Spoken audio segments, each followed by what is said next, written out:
National ഹൈവേയുടെ പ്രവർത്തനം ഇപ്പോഴെങ്കിലും ഇത് കാരണം തടസ്സപ്പെട്ടു പോകുമെങ്കിൽ അതാവട്ടെ എന്ന ചിന്തയോടെ, ആ ദുർബുദ്ധിയോടെ സമീപിക്കുന്നുണ്ടെങ്കിൽ അവരുടെയൊന്നും മനപ്പായസം ഇവിടെ യാഥാർത്ഥ്യമാകാൻ പോകുന്നില്ല എന്നത് അവർ മനസ്സിലാക്കിക്കൊള്ളും. കരിപ്പട്ടികയിൽപ്പെടുത്തിയതും അതിനുമായി ബന്ധപ്പെട്ട ഉദ്യോഗ സംവിധാനത്തിനെതിരെ നടപടികൾ വരുന്നതും എല്ലാം നമ്മൾ കേൾക്കുന്നുണ്ടല്ലോ. അതൊന്നും കേരളത്തിലെ PWD അല്ലല്ലോ ചെയ്യുന്നത്. അതെല്ലാം ചെയ്യാൻ ഉത്തരവാദപ്പെട്ടവര് നാഷണൽ ഹൈവേ അതോറിറ്റിയും അതിന്റെ കേന്ദ്ര വകുപ്പുമാണ്. ഇന്ന് സർക്കാർ പുറത്തിറക്കിയ വാർഷികാഘോഷത്തിന്റെ ഭാഗമായി പുറത്തിറക്കിയ പ്രോഗ്രസ് റിപ്പോർട്ടിൽ അതിന്റെ 209-ാമത്തെ പേജിൽ ആദ്യത്തെ വരിയിൽ ഇങ്ങനെ പറയുന്നു: ദേശീയപാത 66-ന്റെ വികസനം, 6-വരിപ്പാത വികസനം പൂർണ്ണമായും ഉപേക്ഷിക്കപ്പെട്ട അവസ്ഥയിൽ നിന്ന് 2016-21 കാലഘട്ടത്തിൽ സർക്കാർ നടത്തിയ ക്രിയാത്മക ഇടപെടലുകൾ വഴി ഇപ്പോൾ യാഥാർത്ഥ്യമാവുകയാണ് തുടങ്ങി ദേശീയപാത വികസനത്തിന്റെ കാര്യങ്ങൾ പറയുന്നു. പ്രസ്തുത പ്രോജക്റ്റ് പൂർത്തീകരണത്തിലുള്ള ഇടപെടലുകൾ നടത്തും എന്നുള്ളത് സംസ്ഥാനത്തിന്റെ അഭിമാന പദ്ധതിയാണ്. കഴിഞ്ഞ ബജറ്റിന്റെ സമയത്ത് മുഖ്യമന്ത്രി അന്ന് നമ്മുടെ നിയമസഭാ സാമാജികരോട് പറഞ്ഞത്, അടുത്ത ബജറ്റിന്റെ സമയത്ത് നാഷണൽ ഹൈവേ വഴി നിങ്ങൾക്ക് ഇത്ര സമയമൊന്നും എടുക്കേണ്ടി വരില്ല, പൂർത്തീകരിച്ച 6 വരി ദേശീയപാതയിലൂടെ നിങ്ങൾക്ക് ഇങ്ങെത്താൻ കഴിയും എന്നുള്ള കാര്യമടക്കം സൂചിപ്പിക്കുന്നുണ്ടായിരുന്നു. ഒരു നാട് വികസിക്കുന്നതിന്റെ ഏറ്റവും വലിയ ഉദാഹരണം അവിടുത്തെ പാതകളാണ് എന്ന് നമ്മൾ എത്രയോ കാലമായി കേൾക്കുന്നതാണ്. നമ്മുടെ വിശ്വാസം അങ്ങനെയാണ്. എത്ര ബുദ്ധിമുട്ടിയിട്ടാണ് കാസർഗോഡ് മുതൽ ഇങ്ങ് തിരുവനന്തപുരം വരെയുള്ള യാത്രകൾക്കിടയിൽ പലയിടത്തും പണി മുടങ്ങിക്കിടക്കുന്നിടത്ത്, ഗതാഗതം മുടങ്ങിക്കിടക്കുന്നിടത്തൊക്കെ നമ്മൾ ഓരോ ബുദ്ധിമുട്ടുകളും സഹിച്ച് അതിജീവിച്ച് വരുമ്പോൾ മനസ്സിലുള്ളത് നല്ല ഒരു നാളെയെക്കുറിച്ചുള്ള സ്വപ്നമാണ്. പക്ഷെ അവിടെ ഇടിഞ്ഞും പൊളിഞ്ഞും ഒലിച്ചും താറിളകിയും വലിയ ഗർത്തം കണ്ടും തലനാരിഴയ്ക്ക് ജീവൻ രക്ഷപ്പെട്ടു പോകുന്ന സാഹചര്യം കാണുമ്പോൾ ഇത് നമ്മുടെ നികുതി പണമാണല്ലോ എന്നൊരു ഉണ്ടാകുന്നുണ്ട്. ഒരു 2-3 മാസങ്ങൾക്ക് മുമ്പ് കണ്ണൂർ വഴി ഒരു യാത്ര പോകുന്ന സമയത്ത് ഈ സംരക്ഷണ ഭിത്തിക്കുള്ളിൽ നിറയ്ക്കുന്നത് നോട്ടുകെട്ടുകളാണോ? കാരണം അത്ര വലിയ പ്രോജക്റ്റാണ്. എത്ര പണമായിരിക്കും ചെലവഴിച്ചിട്ടുണ്ടാവുക എന്നത് വാ പിളർന്ന് നോക്കേണ്ടി വരുന്ന വലിയ പ്രോജക്റ്റാണ്. 100-600 കിലോമീറ്റർ കേരളത്തിലൂടെ യാത്ര പുരോഗമിക്കുകയാണ് പ്രോജക്റ്റ്. അവിടെയാണ് ഒരൊറ്റ മഴ പെയ്തപ്പോൾ, കാലവർഷം വരാൻ പോകുന്നതേ ഉള്ളൂ, അതിവർഷമുള്ള സംസ്ഥാനമാണ് കേരളം, ഒരൊറ്റ മഴ പെയ്തപ്പോൾ എത്ര റീച്ചുകളിലാണ് ഈ പ്രശ്നങ്ങൾ ഉണ്ടായത്, എത്ര റീച്ചുകളിലാണ് ഗതാഗതം മുടങ്ങിപ്പോയത്, എവിടെയൊക്കെയാണ് വിണ്ടുകീറൽ ഉണ്ടാകുന്നത്, എവിടെയൊക്കെയാണ് പൊട്ടിപ്പൊളിഞ്ഞു വീഴുന്നത് എന്ന് കണ്ണുതള്ളിയിരിക്കുകയാണ് നമ്മൾ. റോഡിൽ പൊളിഞ്ഞു വീണത് ആരാണ്? നമ്മളോടൊപ്പം അതിഥികൾ ശ്രീ വി ശിവദാസൻ MP CPM-ൽ നിന്ന്, ശ്രീ ജ്യോതികുമാർ ചാമക്കാല കോൺഗ്രസിൽ നിന്ന്, അഡ്വക്കേറ്റ് B ഗോപാലകൃഷ്ണൻ BJP-യിൽ നിന്ന്. ശ്രീ ശിവദാസൻ, അങ്ങേക്ക് കേൾക്കാമോ? വളരെ വ്യക്തമായി കേൾക്കാം. ശ്രീ ശിവദാസൻ, ഇപ്പോൾ കഴിഞ്ഞ 3 ദിവസത്തോളമായി നമ്മൾ ഈ വിവാദങ്ങൾ പലതും ചർച്ച ചെയ്യുന്നുണ്ട്, ഇതിന്റെ സാങ്കേതിക വശങ്ങൾ ചർച്ച ചെയ്യുന്നുണ്ട്, പലതുമുണ്ട്. ഇതിപ്പോൾ സംസ്ഥാനത്തുണ്ടായിരിക്കുന്ന ഒരു രാഷ്ട്രീയ സാഹചര്യം എന്ന് പറയുന്നത് കോൺഗ്രസ് വളരെ ശക്തമായി നിശ്ചിതമായി ആക്ഷേപഹാസ്യം അടക്കം ഉപയോഗിച്ചുകൊണ്ട് സംസ്ഥാന സർക്കാരിനെ വിമർശിക്കുന്നുണ്ട്. സംസ്ഥാനം കടുത്ത ഭാഷയിൽ BJP വിമർശിക്കുന്നുണ്ട്. ഇന്നിപ്പോൾ സംസ്ഥാന സെക്രട്ടറി മാധ്യമങ്ങളെ കാണുമ്പോൾ ഇലക്ട്രൽ ബോണ്ട് അടക്കമുള്ള വിഷയങ്ങൾ ഉന്നയിച്ചുകൊണ്ട് BJP ബന്ധമടക്കം ചൂണ്ടിക്കാണിച്ചുകൊണ്ടുള്ള വിമർശനം ഉന്നയിക്കുന്നുണ്ട്. കേന്ദ്രം ഈ കമ്പനികളെ കരിമ്പട്ടികയിൽപ്പെടുത്തിയതിനപ്പുറത്തേക്ക് നടപടികളിലേക്ക് പോയിട്ടില്ല. റീൽസ് തുടരും എന്ന ഒരു പ്രഖ്യാപനമാണ് മന്ത്രിയുടെ ഭാഗത്തു നിന്നുണ്ടായിരിക്കുന്നത്. വികസനങ്ങൾ ജനങ്ങളിലേക്ക് എത്തിക്കാൻ ഏത് മാർഗവും അവലംബിക്കുകയും ആകാം. പക്ഷേ അങ്ങനെ എത്തിക്കുമ്പോൾ അതൊരു പൊളിഞ്ഞുപോയ വികസന മാതൃക വെച്ചായിരിക്കരുതല്ലോ.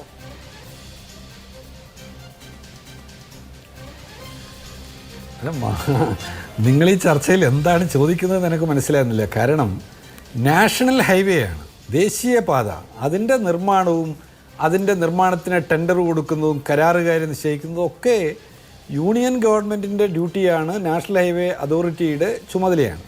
കേരള സർക്കാർ ഭരണ നേട്ടങ്ങളിൽ ഏറ്റവും കൃത്യമായി പറഞ്ഞു, ദേശീയപാതയുടെ നിർമ്മാണ പ്രവർത്തനങ്ങൾ ആരംഭിക്കാൻ കഴിയുന്നതും അത് പൂർത്തീകരണത്തിലേക്ക് കൊണ്ടുപോകുന്നതിലും കേരള സർക്കാരിന് വലിയ പങ്ക് വഹിക്കാൻ കഴിഞ്ഞു. ആ പങ്ക് എങ്ങനെയാണ്? ഏറ്റവും സുപ്രധാനമായി ഭൂമി എടുത്തു കൊടുക്കാൻ കഴിയുന്നതിലേക്ക് കേരള ഗവൺമെൻറ് മാറി. കേരളത്തിൽ ദേശീയപാത എന്നുള്ളത് ഒരർത്ഥത്തിലും പ്രായോഗികമായിട്ടുള്ള ഒന്നല്ലെന്ന് പറഞ്ഞ് ദേശീയപാത അതോറിറ്റിയുടെ ഓഫീസ് തന്നെ അടച്ചുപൂട്ടപ്പെട്ടിരുന്ന ഭൂതകാലത്തിൽ നിന്ന് പിണറായി വിജയൻ്റെ നേതൃത്വത്തിലുള്ള സർക്കാർ അധികാരത്തിൽ വന്നതിന് ശേഷം നാഷണൽ ഹൈവേ അതോറിറ്റി ഓഫ് ഇന്ത്യയുടെ ഓഫീസ് തുറക്കുകയും തുടർ പ്രവർത്തനങ്ങൾ ഏറ്റവും കാര്യക്ഷമമായ നിലയിൽ സംഘടിപ്പിക്കുകയും അതിൻ്റെ ഭാഗമായി ഇന്ത്യയിലെ മറ്റ് സംസ്ഥാനങ്ങളിൽ നിന്നെല്ലാം വ്യത്യസ്തമായി കേരളത്തിലെ സംസ്ഥാന സർക്കാർ തന്നെ പണം മുടക്കി ജനങ്ങൾക്ക് പണം നൽകി ഭൂമി വാങ്ങി ആ ഭൂമി നാഷണൽ ഹൈവേ അതോറിറ്റി ഓഫ് ഇന്ത്യക്ക് കൊടുക്കുകയും ആ ഭൂമിയിലൂടെ നാഷണൽ ഹൈവേയുടെ നിർമ്മാണ പ്രവർത്തനങ്ങൾ ആരംഭിക്കുകയും ചെയ്യുകയുണ്ടായി. ആ നിർമ്മാണ പ്രവർത്തനത്തിൻ്റെ തുടർച്ചയിൽ കേരളത്തിലെ സർക്കാർ വകുപ്പുകളെ കൂട്ടിയോജിപ്പിച്ചുകൊണ്ട്, അത് ഫോറസ്റ്റ് ഉണ്ട്, അതിൽ ജലസേചന വകുപ്പുണ്ട്, അതിനൊപ്പം നമ്മുടെ PWD ഡിപ്പാർട്ട്മെൻ്റ് ഉണ്ട്, നമ്മുടെ ജിയോളജി ഡിപ്പാർട്ട്മെൻറ്റ്, അങ്ങനെ വിവിധ ഡിപ്പാർട്ട്മെൻറ്റുകളെ കാര്യക്ഷമമായി കൂട്ടിയോജിപ്പിച്ചുകൊണ്ട് ദേശീയപാതയുടെ നിർമ്മാണ പ്രവർത്തനങ്ങളെ ത്വരിതപ്പെടുത്തുകയും അത് ഏറ്റവും വേഗത്തിൽ, ഇന്ത്യയിലെ ഇതര സംസ്ഥാനങ്ങളിൽ നിന്നെല്ലാം വ്യത്യസ്തമായി ഏറ്റവും വേഗതയിൽ തന്നെ നിർമ്മാണ പ്രവർത്തനങ്ങൾ കൊണ്ടുപോകുന്നതിന് സർക്കാർ എല്ലാവിധ പിന്തുണയും സംസ്ഥാന സർക്കാർ നൽകി. അതിനൊപ്പം ദേശീയപാതയ്ക്ക് വേണ്ടി വാങ്ങുന്ന സാധനങ്ങളുടെ സ്റ്റേറ്റ് GST ഒഴിവാക്കി കൊടുക്കുക എന്നുള്ളത് കൂടി കേരളത്തിലെ സർക്കാർ നടപ്പിലാക്കി. ഇതിലൂടെ കേരളത്തിലെ ജനങ്ങളുടെ ആഗ്രഹമായ കേരളത്തിൻ്റെ പുരോഗതിയിൽ വലിയ പങ്ക് വഹിക്കുന്ന ഒന്നായിട്ടുള്ള നമ്മുടെ ദേശീയപാത പദ്ധതി പൂർത്തീകരണത്തിലേക്ക് കൊണ്ടുപോകുന്നതിന് വലിയ സംഭാവന കേരളത്തിലെ സർക്കാർ നൽകി. ഇപ്പോഴുണ്ടായിട്ടുള്ള വിഷയത്തെ നമ്മളെങ്ങനെയാണ് നോക്കിക്കാണുന്നത്? അത് ദേശീയപാത അതോറിറ്റി അത് നിർമ്മാണ പ്രവർത്തനങ്ങൾ മോണിറ്റർ ചെയ്യുന്നതിൽ നൽകിയിട്ടുള്ള കരാറുകാരുടെ തെറ്റായ നിർമ്മാണ പ്രവർത്തനങ്ങളെ അതത് സമയത്ത് ഇടപെട്ട് പരിഹരിച്ച് ആ തെറ്റായ സമീപനങ്ങളില്ലാതാക്കിക്കൊണ്ട് മുന്നോട്ട് കൊണ്ടുപോകുന്നതിൽ അവർക്ക് വീഴ്ച പറ്റിയിട്ടുണ്ട്. അവിടെയാണ് നിങ്ങളിപ്പോൾ സൂചിപ്പിച്ചിട്ടുള്ള CPIM-ൻ്റെ സംസ്ഥാന സെക്രട്ടറി MV ഗോവിന്ദൻ മാസ്റ്റർ പറഞ്ഞിട്ടുള്ള വളരെ പ്രസക്തമായിട്ടുള്ള ഒരു കാര്യം നിൽക്കുന്നത്. ഇത്തരത്തിലുള്ള കോൺട്രാക്ടർമാരിൽ നിന്ന് ഇലക്ടർ ബോർഡിലൂടെ കോടിക്കണക്കിന് രൂപ സ്വീകരിച്ചിട്ടുള്ള പാർട്ടികൾ അവർക്ക് വേണ്ടി വഴിവിട്ട നിലയിൽ എന്തെല്ലാം ചെയ്തു കൊടുത്തിട്ടുണ്ട് എന്നുള്ള പരിശോധന കൂടി വളരെ പ്രധാനമാണ്. ഇവരോട് ഇലക്ട്രൽ ബോണ്ടിലൂടെ പണം വാങ്ങിയിട്ടുള്ള പാർട്ടികളുടെ പേര് ഒന്ന് പരിശോധിച്ചാൽ ആരൊക്കെയാണ് വാങ്ങിയിട്ടുള്ളതെന്നും ആരൊക്കെയാണ് വഴിവിട്ട നിലയിൽ സഹായം നൽകിയിട്ടുള്ളതെന്നുള്ളതും മനസ്സിലാക്കാൻ കഴിയുന്ന കാര്യമാണ്. ബിജെപിയുടെ പ്രതിനിധിയിൽ തന്നെയാണ് ചില സാങ്കേതിക പ്രശ്നങ്ങളും അദ്ദേഹത്തിലേക്ക് എത്താനുള്ള താമസവും ഉണ്ടായതുകൊണ്ടാണ് അങ്ങ് പറഞ്ഞതുപോലെ ദേശീയപാത അതോറിറ്റിയുമായി ബന്ധപ്പെട്ട നിർമ്മാണം, അതിന്റെ കരാറ്, ഇതിലൊന്നും സംസ്ഥാന സർക്കാരിന് എന്തെങ്കിലും തരത്തിലുള്ള പ്രാതിനിധ്യമുണ്ട് എന്ന് ഞാനും വിചാരിക്കുന്നില്ല, ആരും വിചാരിക്കുന്നില്ല. നമ്മുടെ സംസ്ഥാനം, ഇവിടുത്തെ ജനങ്ങൾ, ഇവിടുത്തെ സമൂഹം എന്ന് പറയുന്നത് എല്ലാ വിവരങ്ങളും കൃത്യമായി ഗ്രഹിക്കുകയും കൃത്യമായി അവലോകനം ചെയ്യുകയും മനസ്സിലാക്കുകയും ഒക്കെ ചെയ്യുന്നവരാണ്. അപ്പോൾ അങ്ങനെ ഒരു കൺകെട്ടിന്റെ കാര്യം ആർക്കും ഇല്ല എന്നുള്ളതാണ് അതിന്റെ യാഥാർത്ഥ്യം. ഇന്നിപ്പോൾ മുഖ്യമന്ത്രി പറഞ്ഞൊരു കാര്യം, ശ്രീ ശിവദാസൻ, എന്തെങ്കിലും ഒരു പ്രശ്നം വന്നതുകൊണ്ട് നാഷണൽ ഹൈവേ ആകെ പൊളിഞ്ഞു പോകുമെന്ന പ്രചാരണം വേണ്ട, എന്ത് പരിഹാസ്യമായ അവസ്ഥയാണ് അതെന്ന് മുഖ്യമന്ത്രി ചോദിക്കുന്നു. ഇതിപ്പോ റോഡ് നിർമ്മാണം നിലച്ചു പോകുമെന്ന് കരുതുന്നവരുടെ മനപ്പായസം ഉണ്ടൽ നടക്കാൻ പോകുന്നില്ല എന്നും മുഖ്യമന്ത്രി പറയുന്നു. ഇത് ആദ്യത്തെ പരാതിക്കാരൻ ആരാണ് ആകേണ്ടത് ശ്രീ ശിവദാസൻ? ഞാൻ ഈ ചോദിക്കുന്നതൊന്നും സംസ്ഥാന സർക്കാരിനെ പ്രതിസ്ഥാനത്ത് നിർത്തിക്കൊണ്ടല്ല. ഞാൻ ചോദിക്കുന്നത് സംസ്ഥാന സർക്കാർ ആവണ്ടേ, അല്ലെങ്കിൽ മുഖ്യമന്ത്രി ആവണ്ടേ? ഈ നാഷണൽ ഹൈവേ നിർമ്മാണം ഇങ്ങനെ പാടില്ല, ഇവിടുത്തെ ജനങ്ങളുടെ സുരക്ഷ തുലാസിലാക്കിക്കൊണ്ടുള്ള ഒരു നിർമ്മാണ പദ്ധതി അല്ല ഇവിടെ വേണ്ടത്. ഇവിടെ നടക്കുന്നത് അല്ലെങ്കിൽ നടന്നത് ഒരു പാളിയ പരിപാടിയാണ് എന്ന് ഞങ്ങൾക്ക് മനസ്സിലായി കഴിഞ്ഞു എന്ന് ആദ്യം ചൂണ്ടിക്കാണിക്കേണ്ട ഉത്തരവാദിത്തം സംസ്ഥാന സർക്കാരിനല്ലേ? അങ്ങിപ്പോൾ പറഞ്ഞിട്ടുള്ള ഇവിടെ നടന്നുകൊണ്ടിരിക്കുന്ന ദേശീയപാതയുടെ പ്രവർത്തനം പാളിയ പരിപാടിയാണ് എന്ന് അങ്ങ് ധരിക്കുന്നുണ്ടാവാം. പക്ഷെ ഞാനങ്ങനെ ധരിക്കുന്നില്ല. ദേശീയപാത എന്നുള്ളത് കേരളത്തിന് ഒഴിച്ചുകൂടാൻ പറ്റാത്തൊരു പദ്ധതിയാണ്. അത് നടപ്പിലാക്കപ്പെടണം. അത് നടപ്പിലാക്കപ്പെടുമെന്നുള്ള ഇച്ഛാശക്തിയോടെയുള്ള കേരളത്തിൻ്റെ മുഖ്യമന്ത്രിയുടെ സംസാരത്തിന്, പ്രഖ്യാപനത്തിന് നമുക്കൊരു സെല്യൂട്ട് കൊടുക്കാൻ പറ്റണം. അത്രയും വ്യക്തമായിട്ട് അദ്ദേഹം പറഞ്ഞത്. അപ്പോൾ പാളിയ പദ്ധതിയാണ്, ഇത് നടപ്പിലാക്കപ്പെടാൻ പാടില്ല. ദേശീയപാത, കേരളത്തിലെ ജനങ്ങൾ പുരോഗതിയിലേക്ക് പോകാൻ പാടില്ല. കേരളത്തിൻ്റെ വാട്ടർ മെട്രോ പാടില്ല. കേരളത്തിന് മറ്റ് വികസന പദ്ധതികൾ എന്ന് പറഞ്ഞാൽ ഗെയിൽ പൈപ്പ് ലൈൻ പാടില്ല. കേരളത്തിന് പവർ ഹൈവേ പാടില്ല. കേരളത്തിലെ ജനങ്ങളുടെ വികസനത്തിൻ്റെ ഏറ്റവും പ്രധാനപ്പെട്ട ഇൻ്റർനെറ്റ് കണക്ടിവിറ്റിയുടെ ഭാഗമായിട്ട് രൂപപ്പെടുത്തിയിട്ടുള്ള നമ്മുടെ ഇൻ്റർനെറ്റ് കണക്ടിവിറ്റിയുടെ K-Phone പ്രൊജക്റ്റ് പറ്റില്ല എന്നൊക്കെ പറയുന്ന ആളുകളോടൊപ്പം നിൽക്കാൻ കേരളത്തിൻ്റെ വികസനം കാംക്ഷിക്കുന്ന, നന്മ കാംക്ഷിക്കുന്ന ആർക്കും പറ്റില്ല. അതുകൊണ്ടാണ് കേരളത്തിലെ മുഖ്യമന്ത്രി പൊളിഞ്ഞ പദ്ധതി എന്നൊരു പ്രയോഗം ഞാൻ നടത്തി എന്നത് ശരിയാണ്. ഞാനത് ഉൾക്കൊള്ളുന്നു. കാരണം കാസർഗോഡ് മുതൽ ഇങ്ങോട്ട് പലയിടങ്ങളിൽ ഇപ്പോൾ യാത്രയ്ക്ക് തയ്യാറാകും എന്ന് വിചാരിച്ച് ഞാനടക്കമുള്ള കേരളത്തിലെ പൗരന്മാർ സ്വപ്നം കണ്ടിരുന്നത് പദ്ധതി പലയിടങ്ങളിൽ പൊളിഞ്ഞു വീഴുകയാണ്. പൊളിഞ്ഞു വീഴുന്ന പദ്ധതി, ആദ്യത്തെ മഴയ്ക്ക് പൊളിഞ്ഞു വീഴുന്ന ഒരു പദ്ധതി, അതിന്റെ നടത്തിപ്പിൽ പാളിപ്പോയി എന്നൊരു വിമർശനം ഉന്നയിക്കാൻ ഏറ്റവും എളിയവനായ ഒരു പൗരൻ എന്ന നിലയ്ക്ക്, നികുതി കൊടുക്കുന്ന ഒരാൾ എന്ന നിലയ്ക്ക് എനിക്ക് ഉത്തരവാദിത്തമുണ്ട് എന്നാണ് ഞാൻ വിചാരിക്കുന്നത്. ഇത് നടപ്പിലാക്കാൻ പാടില്ലാത്ത പദ്ധതിയാണെന്ന് ആരാണ് പറഞ്ഞത്? ദേശീയപാത നടപ്പിലാക്കണം, നമ്മളെല്ലാവരും സ്വപ്നം കാണുന്നതാണ്. അങ്ങനെ ആരും പറഞ്ഞിട്ടില്ല. ഇത് നോക്കൂ, നമുക്കറിയാം കേരളയുമായി ബന്ധപ്പെട്ടുള്ള വിവാദങ്ങളൊക്കെ, സമരങ്ങളും പ്രക്ഷോഭങ്ങളും ഒക്കെ വലിയ പ്രശ്നം. ഈ എംബാങ്ക്മെന്റ് അടക്കം ഇവിടെ നടപ്പിലായ ദേശീയപാതയുമായി ബന്ധപ്പെട്ട് ആരും പ്രതിഷേധം ഉന്നയിക്കാതിരുന്നത് എന്തുകൊണ്ടാണ്? അത് കൊണ്ടുവരുന്ന വികസനം എന്താണ്, നമ്മൾ ഇപ്പോൾ കഷ്ടപ്പെട്ടാലും ഉണ്ടാകാൻ പോകുന്ന പ്രതിഫലം എന്താണ് എന്ന നല്ല ബോധ്യത്തിൽ നിന്നാണ്. അപ്പൊ ആരും അതൊന്നും പറഞ്ഞിട്ടില്ല. ദേശീയപാത ഇപ്പോൾ നടപ്പിലാക്കിയിരിക്കുന്നത്, ഒരു കമ്പനി നടപ്പിലാക്കിയിരിക്കുന്ന കരാറുകാരെ കരിമ്പട്ടികയിൽപ്പെടുത്തിയിരിക്കുന്ന അവരോട് തോന്നിയവാസം ചെയ്തതുകൊണ്ടാണ്. ആ തോന്നിയവാസത്തിൻ പ്രകാരം ഉണ്ടാക്കി വെച്ചിരിക്കുന്ന സാധനം പൊളിഞ്ഞതാണെന്ന് പറയുമ്പോൾ ഇത്ര ബുദ്ധിമുട്ട് എന്താണ് ശ്രീ ശിവദാസൻ? അത് തന്നെയാണ് ഞാൻ പറഞ്ഞുകൊണ്ടിരിക്കുന്നത്. കാരണം പൊളിഞ്ഞ പദ്ധതി എന്ന് പറഞ്ഞിട്ട് പോകുന്നവരോട് എനിക്ക് യോജിപ്പില്ല എന്നുള്ളതാണ്. അങ്ങ് പറഞ്ഞോളൂ, അങ്ങേക്ക് പറയാനുള്ള സ്വാതന്ത്ര്യമുണ്ട്, അങ്ങ് ആവർത്തിച്ചോളൂ. ദേശീയപാത എന്ന് പറയുന്ന പദ്ധതി നാടിൻ്റെ വികസനത്തിന് വേണ്ടുന്ന ഏറ്റവും സുപ്രധാനമായ പദ്ധതി എന്ന് ഞാൻ നോക്കിക്കാണുന്നു. അതുമായി ബന്ധപ്പെട്ട് ഏതെല്ലാം നിലയിലുള്ള തെറ്റായ പ്രവണതകൾ ഉണ്ടായിട്ടുണ്ടോ അത് അല്ല ഞാൻ പറഞ്ഞോട്ടെ, അങ്ങ് പറയുമ്പോൾ ഞാൻ ഇടപെട്ടില്ലല്ലോ, അങ്ങ് എനിക്ക് സമയം തരൂ. അപ്പോൾ ഈ ദേശീയപാത പദ്ധതി പൂർത്തീകരിക്കപ്പെടണം. അതിന് തെറ്റായ സമീപനം എടുത്തിട്ടുള്ള കൈക്കൂലിയുടെ വഞ്ചനയുടെ ഒക്കെ ഭാഗമായിട്ട് നിന്നിട്ടുള്ള ആളുകൾ ആരൊക്കെയായാലും അവർക്കെതിരായി നമുക്കെല്ലാം ഒന്നിച്ച്, അങ്ങും പറഞ്ഞല്ലോ ഇത് വേണ്ടതാണ്, അത്യാവശ്യമാണെന്ന് അങ്ങും പറഞ്ഞല്ലോ. അപ്പം നമുക്ക് എല്ലാവർക്കും ഒന്നിച്ചു ചേർന്ന് ഈ പദ്ധതി നടപ്പിലാക്കുന്നതിന് വേണ്ടിയുള്ള ശ്രമങ്ങളിൽ ഭാഗവാക്കാവാം. അതിനൊപ്പം ഈ പദ്ധതി തകർക്കണമെന്ന് ആഗ്രഹിക്കുന്നവർക്കെതിരെ നമുക്ക് ഒന്നിച്ചു നിൽക്കാം.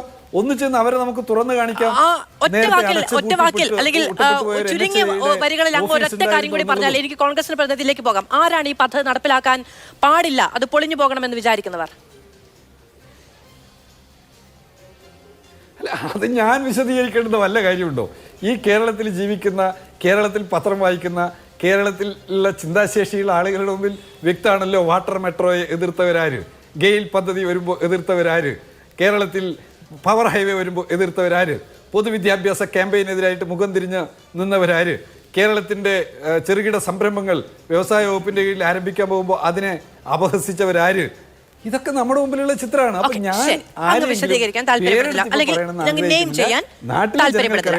അത് ജനങ്ങൾ മനസ്സിലായിക്കോളും. ശരി, ഞാൻ അങ്ങിലേക്ക് വരാം. ശ്രീ ജ്യോതികുമാർ ചാമക്കാല, അങ്ങേക്ക് കേൾക്കാമോ?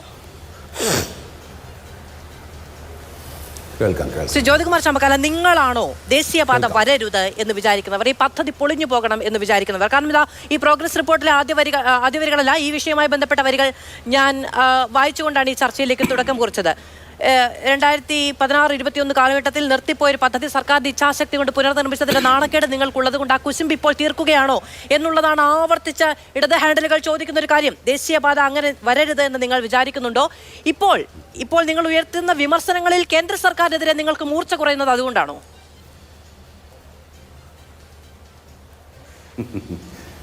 ആദ്യം നമ്മൾ ഈ വസ്തുതകളായി കാണണം. ഇവിടെ സംസാരിക്കുന്നത് ഈ രാജ്യത്തിൻ്റെ ഒരു MP ആണ്, ഒരു രാജ്യസഭാംഗമാണ് ഇടതുപക്ഷത്തിന് വേണ്ടി സംസാരിച്ചിട്ടുള്ളത്. ഇവിടെ ഈ സംസ്ഥാനത്ത് ദേശീയപാത വരേണ്ടതില്ല എന്ന് ഒരാളും പറഞ്ഞിട്ടില്ല. പ്രത്യേകിച്ച് 2013 കേന്ദ്ര സർക്കാർ, അന്നത്തെ UPA സർക്കാർ പാസ്സാക്കിയ right to fair compensation and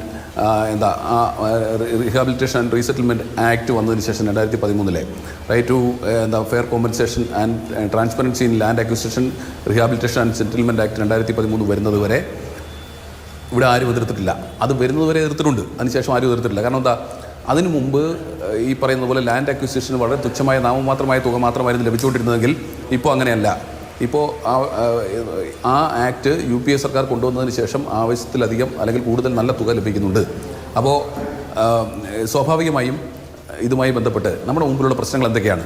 നമ്മുടെ മുമ്പിലുള്ള പ്രശ്നം ഈ കേസുമായി ബന്ധപ്പെട്ട് ഈ സംസ്ഥാനത്ത് ഈ പാത കൊണ്ടുവന്ന്, ദേശീയപാത കൊണ്ടുവന്നതിൽ സംസ്ഥാന സർക്കാരിൻ്റെ പങ്കിനെ സംബന്ധിച്ചാണ് കഴിഞ്ഞ കുറേ ദിവസമായി നമ്മൾ ചർച്ച ചെയ്തുകൊണ്ടിരിക്കുന്നത്. എന്തുകൊണ്ടാണ്? ഇതെല്ലാം ഞങ്ങളുടെ മികവാണ്, ഞങ്ങളുടെ മിടുക്കാണ്, ഞങ്ങളുടെ കഴിവാണ് എന്ന് പറഞ്ഞുകൊണ്ട് സംസ്ഥാനത്തിൻ്റെ മുഖ്യമന്ത്രിയും മുഖ്യമന്ത്രിയുടെ മരുമകൻ കൂടിയായ പൊതുമരാമത്ത് വകുപ്പ് മന്ത്രിയും മാത്രം നിരന്തരമായി റീൽസ് ഇടുന്നു. എന്നിട്ട് ഏറ്റവും അവസാനം 2025 ഈ മെയ് മാസം 31 തീയതിക്ക് മുമ്പ് 4 റീച്ചുകളുടെ ഉദ്ഘാടനത്തിന് ധൃതി പിടിച്ച് തയ്യാറെടുക്കുന്നു. ആ ധൃതി കൂടിയല്ലേ ഇപ്പോൾ ഈ അപകടം ഉണ്ടാകാൻ കാരണം? അപ്പോൾ ഞാൻ ശിവദാസിനോട് ചോദിക്കുന്നു, നിങ്ങളിപ്പോൾ പറയുന്ന ഈ ഞങ്ങൾക്കൊരു റോളുമില്ല, ഞങ്ങൾ ലാൻഡ് അക്വിസിഷന് സംസ്ഥാനത്ത് 25% തുക കൊടുത്തൊഴിച്ചാൽ, ഭൂമി ഏറ്റെടുക്കലുമായി ബന്ധപ്പെട്ട് മൊത്തം തുകയുടെ 1/4 കൊടുത്തതൊഴിച്ചാൽ ഞങ്ങൾ ഒരു പങ്കും ഞങ്ങൾക്കില്ല എന്ന് നിങ്ങൾ പറയുമ്പോൾ പിന്നെ എന്തിനായിരുന്നു മുഹമ്മദ് റിയാസ് ഈ വലിയ വീരവാദവുമായി നടന്നത്? ഈ രാജ്യത്ത് എത്രയോ താങ്കൾ പറഞ്ഞല്ലോ കേരളത്തിൽ മാത്രമാണ്, താങ്കൾക്ക് നെഞ്ചത്ത് കൈവച്ച്, താങ്കൾ ഒരു MP അല്ലേ മിസ്റ്റർ? താങ്കൾ പറയാണ് കേരളത്തിൽ മാത്രമാണ് 25% കൊടുത്തത്, താങ്കൾ പറയാൻ കഴിയുമോ? ഞാൻ തെളിയിച്ചാൽ നമ്മുടെ ഈ ഡോക്യുമെന്റ്സ് ഇല്ലേ? ഈ രാജ്യത്തെ പാർലമെന്റിൽ താങ്കളുടെ സഹപ്രവർത്തകനായ A. റഹീമിന് കേന്ദ്രമന്ത്രി കൊടുത്തിട്ടില്ലേ, മറുപടി കൊടുത്തിട്ടില്ലേ? എത്രയോ സംസ്ഥാനങ്ങൾ അവിടെ ലാൻഡ് അക്വിസിഷൻ്റെ മുഴുവൻ തുകയും കൊടുത്ത സംസ്ഥാനങ്ങളുണ്ട്. 75% കൊടുത്തവരുണ്ട്, 50% കൊടുത്തവരുണ്ട്. അപ്പോൾ ഈ രാജ്യത്ത് ഈ ഫെയർ വാല്യൂ കോമ്പൻസേഷൻ ആക്ട് വന്നതിന് ശേഷം, ഫെയർ കോമ്പൻസേഷൻ അഥവാ റീഹാബിലിറ്റേഷൻ റീസെറ്റിൽമെൻറ്റ് ആക്ട് വന്നതിന് ശേഷം ഇത്തരത്തിൽ ലാൻഡ് അക്വിസിഷൻ അഥവാ ഭൂമി ഏറ്റെടുക്കൽ വലിയ ബാധ്യതയായി വരുമ്പോൾ സംസ്ഥാനങ്ങൾ അതിൻ്റെ പങ്ക് വഹിക്കണമെന്ന് പറഞ്ഞതിൻ്റെ അടിസ്ഥാനത്തിൽ മറ്റ് സംസ്ഥാനങ്ങളെ പോലെ ഈ സംസ്ഥാനവും 25% തുക കൊടുക്കുവാൻ തീരുമാനിച്ചു. അതിനപ്പുറത്തേക്ക് കേരള സർക്കാരിന് ഇതിനകത്ത് യാതൊരു പങ്കുമില്ല എന്നാണ് ഞങ്ങൾ പറഞ്ഞുകൊണ്ടിരുന്നത്. അത് ശരിയാണെന്ന് പറയാൻ ഈ ഒരു അപകടം വേണ്ടി വന്ന് മുഖ്യമന്ത്രിക്കും മുഹമ്മദ് റിയാസിനും അവിടെയാണ് പ്രശ്നം. അത് പറയാൻ, അത് ബോധ്യപ്പെടുത്താൻ, അത് പൊതുസമൂഹത്തിന് രാഷ്ട്രീയ ആരോപണത്തിന്റെ പേരിൽ അങ്ങനെ. പക്ഷേ നോക്കൂ, ഇപ്പോൾ സംസ്ഥാന സർക്കാർ കേന്ദ്ര സർക്കാരിനെതിരെ വലിയ തോതിൽ വിമർശനം ഉന്നയിക്കുന്നു. വിമർശനങ്ങളുണ്ടോ? ഞാൻ പറയട്ടെ, ഞാൻ അങ്ങോട്ട് പറയട്ടെന്നേ, തുടങ്ങിയതല്ലേ ഉള്ളൂ, 4 വാചകമല്ലേ പറഞ്ഞുള്ളൂ. അപ്പോൾ അതിനപ്പുറത്തേക്ക് ഇന്നിപ്പോൾ പിന്നെ എം വി ഗോവിന്ദൻ പറയാണ് ഈ കമ്പനികളുടെ പൂർവ്വകാല ചരിത്രവും അല്ലെങ്കിൽ അവർ ഇലക്ട്രൽ ബോണ്ടിനും നിങ്ങൾ ഇത്രയും ദിവസമൊന്നും അറിഞ്ഞില്ലേ? ഈ മുഹമ്മദ് റിയാസ് അല്ലേ സ്വയം ചമഞ്ഞ് തനിക്ക് യാതൊരു അധികാരവും ഇല്ലാഞ്ഞിട്ടും ഈ പിന്നെ എന്താ ഞാൻ എല്ലാവരുമായിട്ട് ചർച്ച നടത്തിക്കൊണ്ടിരിക്കുകയാണ്, ഇതെൻ്റെ മിടുക്കാണ്, കണ്ടോ കേട്ടോ. എം പി രാജേഷ് എന്തിനാണ് പണിയത്? അപ്പോൾ അതുപോലെ ഒരു അവകാശവും ഇല്ലാത്ത സ്ഥലത്ത് പോയി ഇടപെട്ടിട്ട് ഈ കമ്പനികളെ സംബന്ധിച്ച് ഇത്തരത്തിലൊരു പൂർവ്വകാല ചരിത്രമുണ്ട് എന്ന് എം വി ഗോവിന്ദനോട് ഈ മുഹമ്മദ് റിയാസ് ഇത്രയും ദിവസം പറയാതിരുന്നുണ്ടാ? അപ്പോൾ നിങ്ങൾക്ക് ഇപ്പോൾ ഈ അപകടം പറ്റി അല്ലെങ്കിൽ ഈ ഇതിൽ പാളിച്ച ഉണ്ടായി എന്ന് ബോധ്യപ്പെട്ടപ്പോൾ ഇത് ഞങ്ങളുടേതല്ല എന്ന് പറയാനുള്ള തൊലിക്കെട്ടി ഇത്രയും കാലം ഞങ്ങളുടേതാണ്, അതിനേക്കാൾ വലുതാണ് ഇത്രയും കാലം ഇത് ഞങ്ങളുടെ കുഞ്ഞാണെന്ന് പറയാനുള്ള തൊലിക്കെട്ടി. ഞാനൊന്ന് ചോദിക്കട്ടെ, ഇവിടെ ഇപ്പോൾ ഇത്രയും വലിയ ദുരന്തം ഉണ്ടായിരിക്കുന്നു, പലയിടത്തും ഈ ദേശീയപാതയുമായി ബന്ധപ്പെട്ട പരാതികൾ വന്നുകൊണ്ടിരിക്കുന്നു, വിണ്ടുകീറൽ ഉണ്ടാകുന്നു, പൊട്ടിപ്പൊളിയുന്നു. ഇപ്പോൾ ഏറ്റവും ഗൗരവമുള്ള വിഷയം ഉണ്ടായിരിക്കുന്നത് എങ്ങനെയാണ്? ആ മണ്ണ് തന്നെ താഴ്ന്നു പോയിരിക്കുന്നു, ഇരുവശങ്ങളിലേക്കും തെന്നി മാറി മീറ്ററുകൾ കണക്കിന് താഴോട്ട് പോയിരിക്കുന്നു. ഈ വിഷയത്തിൽ NHAIക്കല്ലേ പങ്ക്? NHAI നിയന്ത്രിക്കുന്ന ആരാണ്? കേന്ദ്ര സർക്കാരാണ്.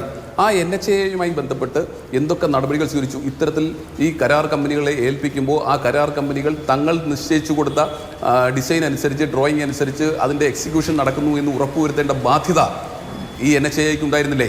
NHAIയുടെ 1-2 ഉദ്യോഗസ്ഥരെ മാത്രം സസ്പെൻഡ് ചെയ്തുകൊണ്ട് തീരുമോ? ഇത് എക്സിക്യൂഷൻ്റെ മാത്രം പ്രശ്നമല്ലോ, ഇത് ഡിസൈൻ്റെ പ്രശ്നമല്ലേ?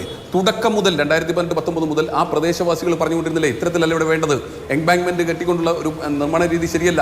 മാത്രമല്ല ഇത്തരത്തിൽ പിന്നെ 6 ബ്ലോക്കുകൾ വെച്ചുകൊണ്ട് എംബാങ്ക്മെൻറ്റ് ഉണ്ടാക്കിയാൽ അത് 9 മീറ്റർ കഴിയുമ്പോൾ വീണ്ടും അവിടെ പില്ലറോ അല്ലെങ്കിൽ എന്തെങ്കിലും കോൺക്രീറ്റോ വേണ്ടതുണ്ട്. അതൊന്നും ചെയ്യാതെ 16-18 മീറ്റർ ഉയരത്തിൽ ഇത്തരത്തിൽ എംബാങ്ക്മെൻറ്റ് കെട്ടുമ്പോൾ പ്രദേശവാസികൾ, തദ്ദേശവാസികൾ എത്ര കാലമായി സമരത്തിലാണെന്നേ. അവരെന്താ പറഞ്ഞത്? ഞങ്ങൾക്ക് ഇവിടെ വേണ്ടത് ഇതല്ല, ഞങ്ങൾക്ക് വയഡക്റ്റ് തന്നെ വേണം, അല്ലാതെ ഇത് പ്രായോഗികമാകില്ല, ഈ ഭൂമിയെക്കുറിച്ച് അറിയാവുന്നവർ ഞങ്ങളാണ് എന്ന് പറഞ്ഞിട്ടും അതൊന്നും കേട്ട വില കാണിക്കാതെ ഈ ദേശീയ NHAIയുമായി ബന്ധപ്പെട്ട സംവിധാനം മുന്നോട്ട് പോയതിന്റെ ബാക്കി പത്രമാണ് ഇപ്പോൾ കാണുന്നത്. ഇതിനിടയ്ക്ക് കൊണ്ടിന്ന് തല വെച്ച് കൊടുക്കാൻ ഈ മുഹമ്മദ് റിയാസിനോട് ആര് പറഞ്ഞു? എന്തിനാണ് കമ്പനികളുമായുണ്ടായിരുന്ന ബന്ധം നേരത്തെ അറിയില്ലായിരുന്നു എന്നുള്ളത് ഇപ്പോഴാണ് ഈ കൺസ്ട്രക്ഷൻ കമ്പനിയെ കരിമ്പട്ടികയിൽപ്പെടുത്തിയിരിക്കുന്നത്. അതായത് നാട്ടിൽ നിയമപ്രകാരം പ്രവർത്തിക്കുന്ന കമ്പനികളാണ്, അവർക്കെതിരെ രാഷ്ട്രീയ ആരോപണങ്ങൾ ഉണ്ടായിട്ടുണ്ട് എന്നുള്ളത് ശരിയാണ്. രാഷ്ട്രീയ ആരോപണങ്ങൾ, ഈ രാഷ്ട്രീയ ആരോപണം എന്തിന്റെ പേരിലാണ് ഉണ്ടായത്? ഇലക്ട്രൽ ബോണ്ടുമായി ബന്ധപ്പെട്ടാണ്. ഇലക്ട്രൽ ബോണ്ട് അതിന് സുതാര്യതയില്ല, അത് ജനാധിപത്യ വിരുദ്ധമാണ് എന്ന് സുപ്രീം കോടതി വിധിക്കുന്നത് വരെ നാട്ടിൽ നിയമപ്രകാരം നടന്നു വന്നുകൊണ്ടിരുന്ന ഒന്നാണ്. കോൺഗ്രസ് അതിന്റെ ഭാഗമായിട്ടുണ്ട്. അപ്പോൾ ആ കമ്പനിയെ ഏൽപ്പിച്ചു എന്നതൊരു കുറ്റമായ സംസ്ഥാന സർക്കാരിന് ഈ ഘട്ടത്തിലൊന്നും പറയാൻ കഴിയില്ലായിരുന്നു. സംസ്ഥാനത്ത് അതുമായി ബന്ധപ്പെട്ട അപകടങ്ങളും അപാകതകളും ഉണ്ടായപ്പോഴാണ് അത് ചൂണ്ടിക്കാണിക്കപ്പെട്ടത്. അതിലെന്താണ് അസ്വാഭാവികത? ഞാൻ പറയട്ടെ, ഇപ്പോൾ KNRC എന്ന് പറയുന്ന കമ്പനി അവർ ഇതിൽ ടെൻഡറിൽ പങ്കെടുത്ത് അവർക്ക് ടെൻഡറിൽ ഈ വർക്ക് കിട്ടി, അവർ വർക്ക് ആരംഭിച്ചു, വർക്ക് പൂർത്തീകരിച്ചപ്പോൾ പൊളിഞ്ഞു വീണപ്പോൾ അവരുടെ പൂർവ്വകാല ചരിത്രം തേടി പോകുന്ന CPM-നെ കുറിച്ചാണ് ഞാൻ പറയുന്നത്. ഈ KNRC-യുമായി ബന്ധപ്പെട്ട് ഹൈദരാബാദിൽ എന്തെല്ലാം പരാതികൾ ഉണ്ടായിട്ടുണ്ട്, സാൻഡ് മൈനിങ്ങുമായി ബന്ധപ്പെട്ട് നിരവധി ആക്ഷേപങ്ങൾ, ആരോപണങ്ങൾ അവർക്കെതിരെ ഉണ്ട്. അവർ പിന്നെ സ്റ്റോക്ക് എക്സ്ചേഞ്ചിൽ ലിസ്റ്റ് ചെയ്യപ്പെട്ട കമ്പനിയാണ് എന്നുള്ളതൊക്കെ യാഥാർത്ഥ്യമാണ്. പക്ഷേ അവരെ കൊണ്ട് എടുക്കാൻ കഴിയാത്ത അല്ലെങ്കിൽ നിയമപ്രകാരം അല്ലെങ്കിൽ ഇപ്പോഴത്തെ ടെക്നോളജി അനുസരിച്ച് ചെയ്യേണ്ട വർക്കുകൾക്ക് അപ്പുറത്തേക്ക് ഇവിടെ മുഖ്യമന്ത്രിയും ഞാൻ പറയുന്ന മുഹമ്മദ് റിയാസും തുടർച്ചയായി ഈ പദ്ധതി വളരെ പെട്ടെന്ന് തീർക്കാൻ വേണ്ടി അവരുടെ മേൽ സമ്മർദ്ദപ്പെടുത്തിയിട്ടുണ്ട്. എന്തിന്റെ അടിസ്ഥാനത്തിൽ? എങ്ങനെയാണ് സംസ്ഥാനത്തിന്റെ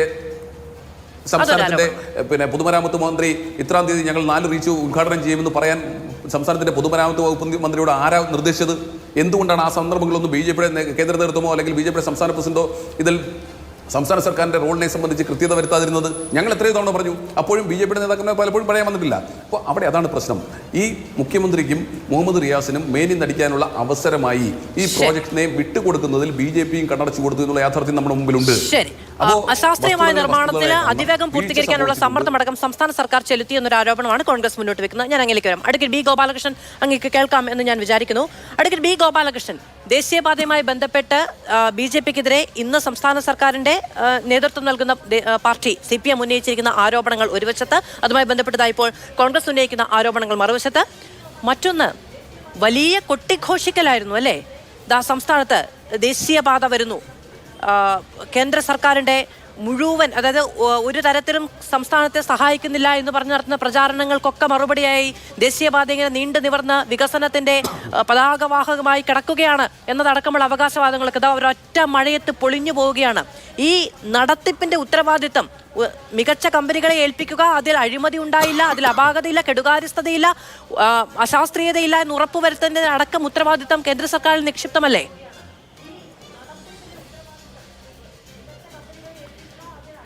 ഗർഭമുണ്ടായി കുഞ്ഞ് എൻ്റെയാണെന്ന് പ്രഖ്യാപിക്കുക, കുഞ്ഞ് ചാപിള്ളയാവുമ്പം അതിനെ നിലത്തിട്ടിട്ട് ഞാനുമായിട്ടൊരു ബന്ധവുമില്ല എന്ന് പറയുന്ന ഈ ചാപിള്ള അവകാശവാദമാണ്. ഈ ചാപിള്ളവാദം ഉണ്ടല്ലോ, അത് ഭാരതീയ ജനതാ പാർട്ടിക്കോ കേന്ദ്ര സർക്കാരിനോ ഇല്ല. ഞാൻ വളരെ കൃത്യമായി പറയാൻ ആഗ്രഹിക്കുന്നു, നാഷണൽ ഹൈവേ എന്നുള്ളത് കേരളത്തിൻ്റെ ഒരു സ്വപ്ന പദ്ധതിയാണ്. കേന്ദ്ര സർക്കാർ 2014 ശേഷം നരേന്ദ്രമോദി അധികാരത്തിൽ വന്നതിന് ശേഷം ഇന്ത്യയിലെ ഹൈവേയിൽ നിർമ്മാണത്തിലുണ്ടായിട്ടുള്ള വലിയ വർധനവ് ഏതാണ്ട് 60% 10 വർഷത്തിൻ്റെ ഉള്ളിൽ ഇന്ത്യയിൽ ഹൈവേ നിർമ്മാണത്തിൽ വർധനമുണ്ടായിരിക്കുന്നത്. അത് കേരളത്തിലും ഉണ്ടായിട്ടുണ്ട്. ആ ഹൈവേ നിർമ്മാണം ഭാരതീയ ജനതാ പാർട്ടി നേതൃത്വം കൊടുക്കുന്ന കേന്ദ്ര സർക്കാരിൻ്റെ പദ്ധതി തന്നെയാണ്. ഞങ്ങളത് താഴെ ഇട്ടിട്ട് ഞങ്ങൾക്കറിയില്ല എന്ന് പറഞ്ഞു ഓടാനോ അല്ലെങ്കിൽ ഇതൊന്നും ശരിയല്ല എന്ന് പറയാനോ ഇതൊന്നും ഞങ്ങൾ തയ്യാറല്ല. സ്വാഭാവികമായും ഇന്നലെ കോൺഗ്രസിൻ്റെ പ്രതിനിധി ഒരു ചർച്ചയിൽ പറഞ്ഞു, ഈ നമ്മുടെ ചാമക്കാല ഒരു ചർച്ചയിൽ പറഞ്ഞു, BJP ഈ റോഡിൻ്റെ അവകാശവാദം ഏറ്റെടുക്കാതെ നടക്കുന്നത് ശരിയല്ല, BJPയുടെ ലീഡർഷിപ്പ് ഇത് കംപ്ലീറ്റ് CPMന് വിട്ടുകൊടുക്കുകയാണ് എന്ന് അദ്ദേഹം ഇന്നലെ ഒരു ചർച്ചയിൽ പറയുകയുണ്ടായി. പക്ഷെ നാട്ടിൽ വിവരമുള്ളവർക്ക്, വിരൽത്തുമ്പിൽ വിവരങ്ങൾ ലഭിക്കുന്നവർക്കും വളരെ കൃത്യമായി നാട്ടിലുള്ള ആളുകൾക്കും ഞങ്ങൾ കൃത്യമായി ജനങ്ങളോടും പറഞ്ഞിട്ടുണ്ട്, ഈ ഹൈവേ നിർമ്മാണം പരിപൂർണമായും പണം കൊടുത്ത് ഹൈവേ നിർമ്മാണം പൂർത്തീകരിക്കുന്നത് ഭാരതീയ ജനതാ പാർട്ടി നേതൃത്വം നൽകുന്ന കേന്ദ്ര സർക്കാരാണ്. അതുകൊണ്ട് തന്നെ അതിനെന്തു പാളിച്ചുണ്ടെങ്കിലും ആ പാളിച്ച പരിശോധിക്കാനും ഞങ്ങൾ തയ്യാറാണ്. റോഡ് നല്ല മിനുസമായി കിടക്കുമ്പം, റോഡ് നല്ല രീതിയിൽ കിടക്കുമ്പം അമ്മായിയച്ഛൻ്റെയും മരുമകൻ്റെയും ഫോട്ടോ കൊണ്ടുവച്ച് റീലെടുക്കുക, റോഡിലൊരു പൊളിച്ച അല്ലെങ്കിൽ റോഡിന് എന്തെങ്കിലും ഒരു വിള്ളൽ വരുമ്പോൾ ഇത് ചാപിള്ളയാണ് ഞങ്ങൾക്കറിയില്ല എന്ന് പറഞ്ഞ് മാറി നിൽക്കുന്ന സമീപനമൊന്നും ഞങ്ങൾക്കില്ല. സ്വാഭാവികമായിട്ടും ഇന്നല്ല ഇതിനു മുമ്പും ഹൈവേയിൽ ഇങ്ങനത്തെ പല കാര്യങ്ങളും സംഭവിച്ചിട്ടുണ്ട്. കോൺഗ്രസ് ഭരിക്കുന്ന കാലഘട്ടത്തിൽ ഹൈവേയിൽ ഇതേപോലത്തെ നിർമ്മാണ പ്രവർത്തനങ്ങൾ തകരാറിലായിട്ടുണ്ട്. ഇതൊക്കെ എല്ലാ കാലഘട്ടത്തിലും ഉണ്ടായിട്ടുണ്ട്. പക്ഷേ പ്രതിവിധി എന്താണ് എന്നുള്ളതാണ്, പരിഹാരം എന്തുള്ളതാണ് നമ്മൾ ചർച്ച ചെയ്യേണ്ടത്. വളരെ ദൗർഭാഗ്യകരമാണ് സംഭവം. ആ നാട്ടിലെ MLAയും MP യും ഭാരതീയ ജനതാ പാർട്ടിയല്ല, ആ MLAയും MP യും ഈ രീതിയിൽ നിർമ്മാണം നടക്കുമ്പോൾ ജനങ്ങൾ അതിനെതിർത്തിരുന്നു. അവിടുത്തെ MLA MP യും ആ നിർമ്മാണം തടയണമായിരുന്നു. ആ രീതിയിലാണ് നിർമ്മാണം നടക്കണമെങ്കിൽ ആ നിർമ്മാണം നടത്താൻ പാടില്ലായിരുന്നു. എന്തുകൊണ്ട് അന്ന് ജനങ്ങളുടെ ശബ്ദം, ജനങ്ങൾ തീർച്ചയായിട്ടും ശബ്ദമുയർത്തി. ജനങ്ങളുടെ ശബ്ദത്തിനനുസരിച്ച് അവിടുത്തെ MLA MP യും രംഗത്ത് വന്നത് തടഞ്ഞില്ല. അങ്ങനെയാണ് തടയണം. ഇതിങ്ങനെയല്ല പണിയേണ്ടത്. വാസ്തവത്തിൽ ഈ സോയിൽ ഡീസ്റ്റെബിലൈസേഷനാണ് ഇതിൻ്റെ അടിസ്ഥാനപരമായ കാര്യം.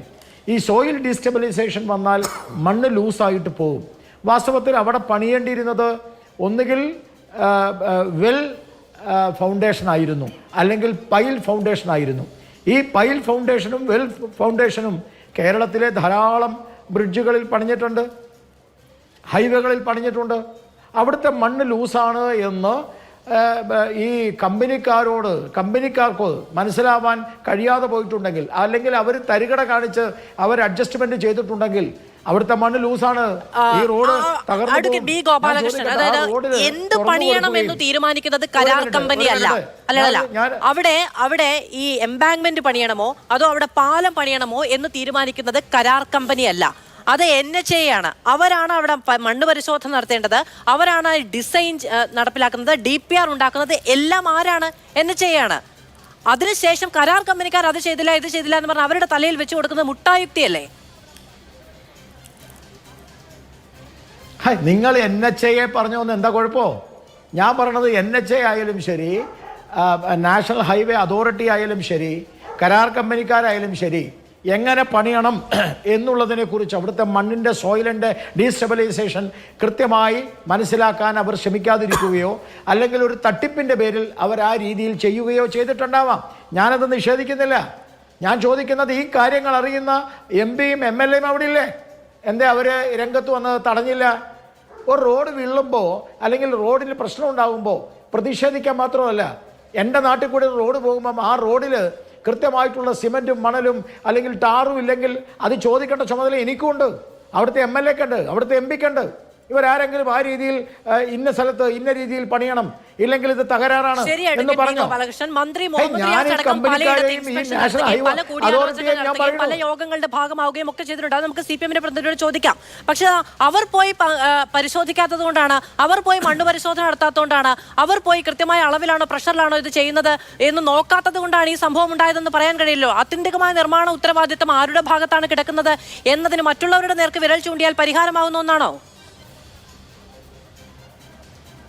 അതാണ് എനിക്ക് പറയാനുള്ളത്. ഒരു കാരണവശാലും വേറൊരാളുടെ മുന്നിലേക്ക് വിരൽ ചൂണ്ടുന്ന ഈ ഇടതുപക്ഷക്കാരുടെ ഏർപ്പാട് ഞങ്ങൾക്കില്ല. അതുകൊണ്ടാണ് വളരെ പ്രധാനപ്പെട്ട തീരുമാനമെടുത്തത്. GV റാവുവിൻ്റെ നേതൃത്വത്തിൽ വിദഗ്ധ സംഘം വരുന്നു എന്ന് മാത്രമല്ല, ഏതൊക്കെ രീതിയിലാണ് റോഡ് നിർമ്മാണത്തിൽ പരിഹാരം അത് കണ്ടെത്താൻ തീരുമാനിക്കുന്നു. അതുമാത്രമല്ല, ഈ കമ്പനിയെ ഡീബാർ ചെയ്തു, അത് പോട്ടെ, ഈ ഡീബാർ ചെയ്ത ഈ കമ്പനി ഏതെങ്കിലും തരത്തിൽ പണിഞ്ഞിട്ടുള്ള എല്ലാ റോഡുകളും അത് എവിടെയൊക്കെയാണോ അറ്റകുറ്റപ്പണി വേണ്ടത്, എവിടെയൊക്കെയാണോ സംസ്ഥാന ഗവൺമെൻറ്റോ പ്രതിപക്ഷമോ കാണിച്ചു തരുന്നത്, അവിടെയെല്ലാം വീണ്ടും പുനഃപരിശോധനയ്ക്ക് വിധേയമാക്കണം എന്ന തീരുമാനമാണ് നാഷണൽ ഹൈവേ അതോറിറ്റി എടുത്തിരിക്കുന്നത്. അതാണ് പ്രശ്നം. ഈ പൊളിഞ്ഞ ഇടത്ത് ചില നാഷണൽ നിങ്ങൾ അങ്ങനെ പോലെന്ന്, അങ്ങനെ വെറുതെ ഈ മാതൃഭൂമിയുടെ വായനക്കാരെ നിങ്ങൾ തെറ്റിദ്ധരിപ്പിക്കല്ലേ. പരിഹാരമുണ്ടാക്കുന്നത് നാഷണൽ ഹൈവേ അതോറിറ്റിയും കേന്ദ്ര സർക്കാരും പരിഹാരം ഉണ്ടാക്കും. ഞങ്ങളാണ് പണിഞ്ഞതെങ്കിൽ ഞങ്ങൾ പരിഹാരം ഉണ്ടാക്കും. അല്ലാണ്ട് ഇടതുപക്ഷക്കാരന്മാരെ ഇട്ടിട്ട് പോകുന്ന പരിപാടിയൊന്നും ഞങ്ങൾക്കില്ല. ഈ പൊളിഞ്ഞു പോയതിനും ഒലിച്ചു പോയതിന്റെയും ഇടിഞ്ഞു പോയതിന്റെയും പണം ജനത്തിന്റെ നികുതിയിൽ നിന്ന് എടുത്തിട്ടാണല്ലോ. അതല്ലാതെ സ്വന്തം ഫണ്ടും സ്വന്തം സോഴ്സും മറ്റൊന്നുമില്ലല്ലോ ഈ നാഷണൽ ഹൈവേ അതോറിറ്റിയുടെ ഉദ്യോഗസ്ഥർക്കൊന്നും. ഈ പണം ഈ വെള്ളത്തിൽ ഒലിച്ചു പോയ പണം ആരുടെ പോക്കറ്റിൽ നിന്ന് കണ്ടെടുക്കും എന്നാണ് ഞാൻ ചോദിക്കാൻ വന്നത്. അങ്ങ് ഇടപെട്ടത് കൊണ്ടത് ചോദിക്കാതെ പോയതാണ്. ആ ചോദ്യത്തിലേക്ക് വരികയും ചെയ്യും. ശ്രീ V ശിവദാസൻ, ജനപ്രതിനിധികൾക്ക് ജനങ്ങളുടെ പ്രതിഷേധ സ്വരം കേൾക്കാനും അതിന് പരിഹാരമുണ്ടാക്കാനുമുള്ള ബാധ്യതയുണ്ട്. എന്തുകൊണ്ടാണ് ജനപ്രതിനിധികൾ ഈ പ്രദേശങ്ങളിലൊക്കെ നിർമ്മാണവുമായി ബന്ധപ്പെട്ട കാര്യങ്ങളിൽ ഇടപെടാതിരുന്നത്? ഇപ്പോൾ മന്ത്രി മുഹമ്മദ് റിയാസ് എത്രയോ കൂടിക്കാഴ്ചകൾ നടത്തിയിട്ടുണ്ട്, എത്രയോ ഇടങ്ങളിൽ പോയി അവിടുത്തെ ഉദ്യോഗസ്ഥരുമായി ചർച്ച നടത്തിയിട്ടുണ്ട്, ഇതിന്റെ നിർമ്മാണ പുരോഗതിയുമായി ബന്ധപ്പെട്ട് ഇൻസ്പെക്ഷൻസ് നടത്തിയിട്ടുണ്ട്. ഈ ഘട്ടത്തിലൊന്നും അത് ശാസ്ത്രീയമായി അല്ലയോ നടക്കുന്നത് എന്ന് പരിശോധിച്ചിട്ടില്ല എന്നാണ് അഡ്വക്കേറ്റ് B ഗോപാലകൃഷ്ണൻ ആരോപിക്കുന്നത്. അതിൽ ആദ്യം ജ്യോതികുമാർ ചാമക്കാല ബഹുമാന്യ അദ്ദേഹം പറഞ്ഞിട്ടുള്ള ചില കാര്യങ്ങളോടൊന്ന് പ്രതികരിക്കണം തോന്നുകയാണ്. അതിലൊന്ന്, കേരളത്തിലെ നാഷണൽ ഹൈവേയുടെ ഭൂമി ഏറ്റെടുപ്പുമായി ബന്ധപ്പെട്ട് ജനങ്ങൾക്ക് ആവശ്യത്തിലധികം പൈസ കിട്ടിയിട്ടുണ്ടെന്ന് അദ്ദേഹം പറയണ്ടായി. അങ്ങനെ ഒരു അഭിപ്രായം എനിക്കില്ല. അദ്ദേഹത്തിന് അഭിപ്രായം ഉണ്ടെങ്കിൽ അതേതായാലും ആളുകൾ അറിയുന്നത് നല്ലതായിരിക്കും. രണ്ടാമത്, കേരളത്തിലെ ഗവൺമെൻറ്റിന് ഒരു റോളുമില്ല എന്ന് ഞങ്ങൾ പറയുന്നില്ല. കേരളത്തിലെ ഗവൺമെൻറ്റിന് ഈ ദേശീയപാത നിർമ്മാണ പ്രവർത്തനങ്ങളിൽ വലിയ പങ്കുണ്ട്. ആ പങ്ക് എങ്ങനെയാണ് ആ പദ്ധതി നടപ്പിലാക്കുന്നതിൽ ഞാൻ നേരത്തെ സൂചിപ്പിച്ചതുപോലെ കേരളത്തിലെ ഇലക്ട്രിസിറ്റി വകുപ്പ്, കേരളത്തിലെ നമ്മുടെ ഫോറസ്റ്റ്, കേരളത്തിലെ ജിയോളജി ഡിപ്പാർട്ട്മെൻറ്റ് എല്ലാവരും ചേർന്ന് നടത്തിയിട്ടുള്ള കൂട്ടായ ഇടപെടലുണ്ട്. ഇലക്ട്രിസിറ്റി പോസ്റ്റ് മാറ്റണമെങ്കിൽ കേരളത്തിലെ KSEBയുടെ സഹായം വേണം. അവിടുത്തെയുള്ള നമ്മുടെ പൈപ്പ് ലൈൻ മാറ്റണമെങ്കിൽ നമ്മുടെ ജലവിഭവ വകുപ്പിൻ്റെ പിന്തുണയും സഹായം ആവശ്യമുണ്ട്. ഇതൊക്കെ കൊടുത്തുകൊണ്ടാണ് അവർ നടപ്പിലാക്കിയിട്ടുള്ളത്. പിന്നെന്താണ്, റഹീം ചോദിച്ചിട്ടുള്ള ഒരു ചോദ്യം പാർലമെൻറ്റിൽ അതിൻ്റെ മറുപടി പ്രകാരം മറ്റ് പല സംസ്ഥാനങ്ങളെയും പരാമർശിച്ചിട്ടുണ്ടല്ലോ എന്ന് അദ്ദേഹം പറയുണ്ടായി. അങ്ങ് റഹീമിൻ്റെ ചോദ്യം അങ്ങയുടെ കയ്യിലുണ്ടോ എന്ന് എനിക്കറിയില്ല, പക്ഷേ എൻ്റെ കയ്യിൽ ആ ചോദ്യമുണ്ട്. റഹീം ചോദിച്ച ചോദ്യത്തിൽ the number of the States in the country that have invested their own funds for the development of national highway NH-66. ഈ ചോദ്യത്തിന് നിതിൻ ഗഡ്കരി കൊടുത്തിട്ടുള്ള ഉത്തരം വളരെ കൃത്യമാണ്. ആ ഉത്തരം എന്നുള്ളത് കേരളത്തിലെ ഗവൺമെൻറ്റിൻ്റെ പേരാണ് പരാമർശിച്ചിട്ടുള്ളതെന്ന്. 2, റഹീമിൻ്റെ തന്നെ ചോദ്യത്തിൽ ഇന്ത്യയിലെ NH-ലൂടെ സമാഹരിക്കുന്ന തുകയെക്കുറിച്ചും ചോദിച്ചിട്ടുണ്ട്. 1500ഓളം കോടി രൂപയാണ് ടോൾ പിരിവിലൂടെ national highway authority of India സമാഹരിക്കുന്നത്. അതിൽ ഒരു വിഹിതവും സംസ്ഥാനങ്ങൾക്ക് നൽകുന്നില്ല എന്നും പറയുകയാണ്. നോക്കൂ, ഭൂമി ഏറ്റെടുക്കുന്നതിൻ്റെ പണം നൽകിയിട്ടുള്ള അതിൽ പങ്കുവഹിച്ചിട്ടുള്ളത് സംസ്ഥാനമാണ്, പക്ഷേ ടോളിൻ്റെ ഷെയർ സംസ്ഥാനങ്ങൾക്ക് നൽകുന്നില്ല എന്നുള്ളത് കൂടി അങ്ങയുടെ ശ്രദ്ധയിൽ ഞാൻ പെടുത്തുകയാണ്.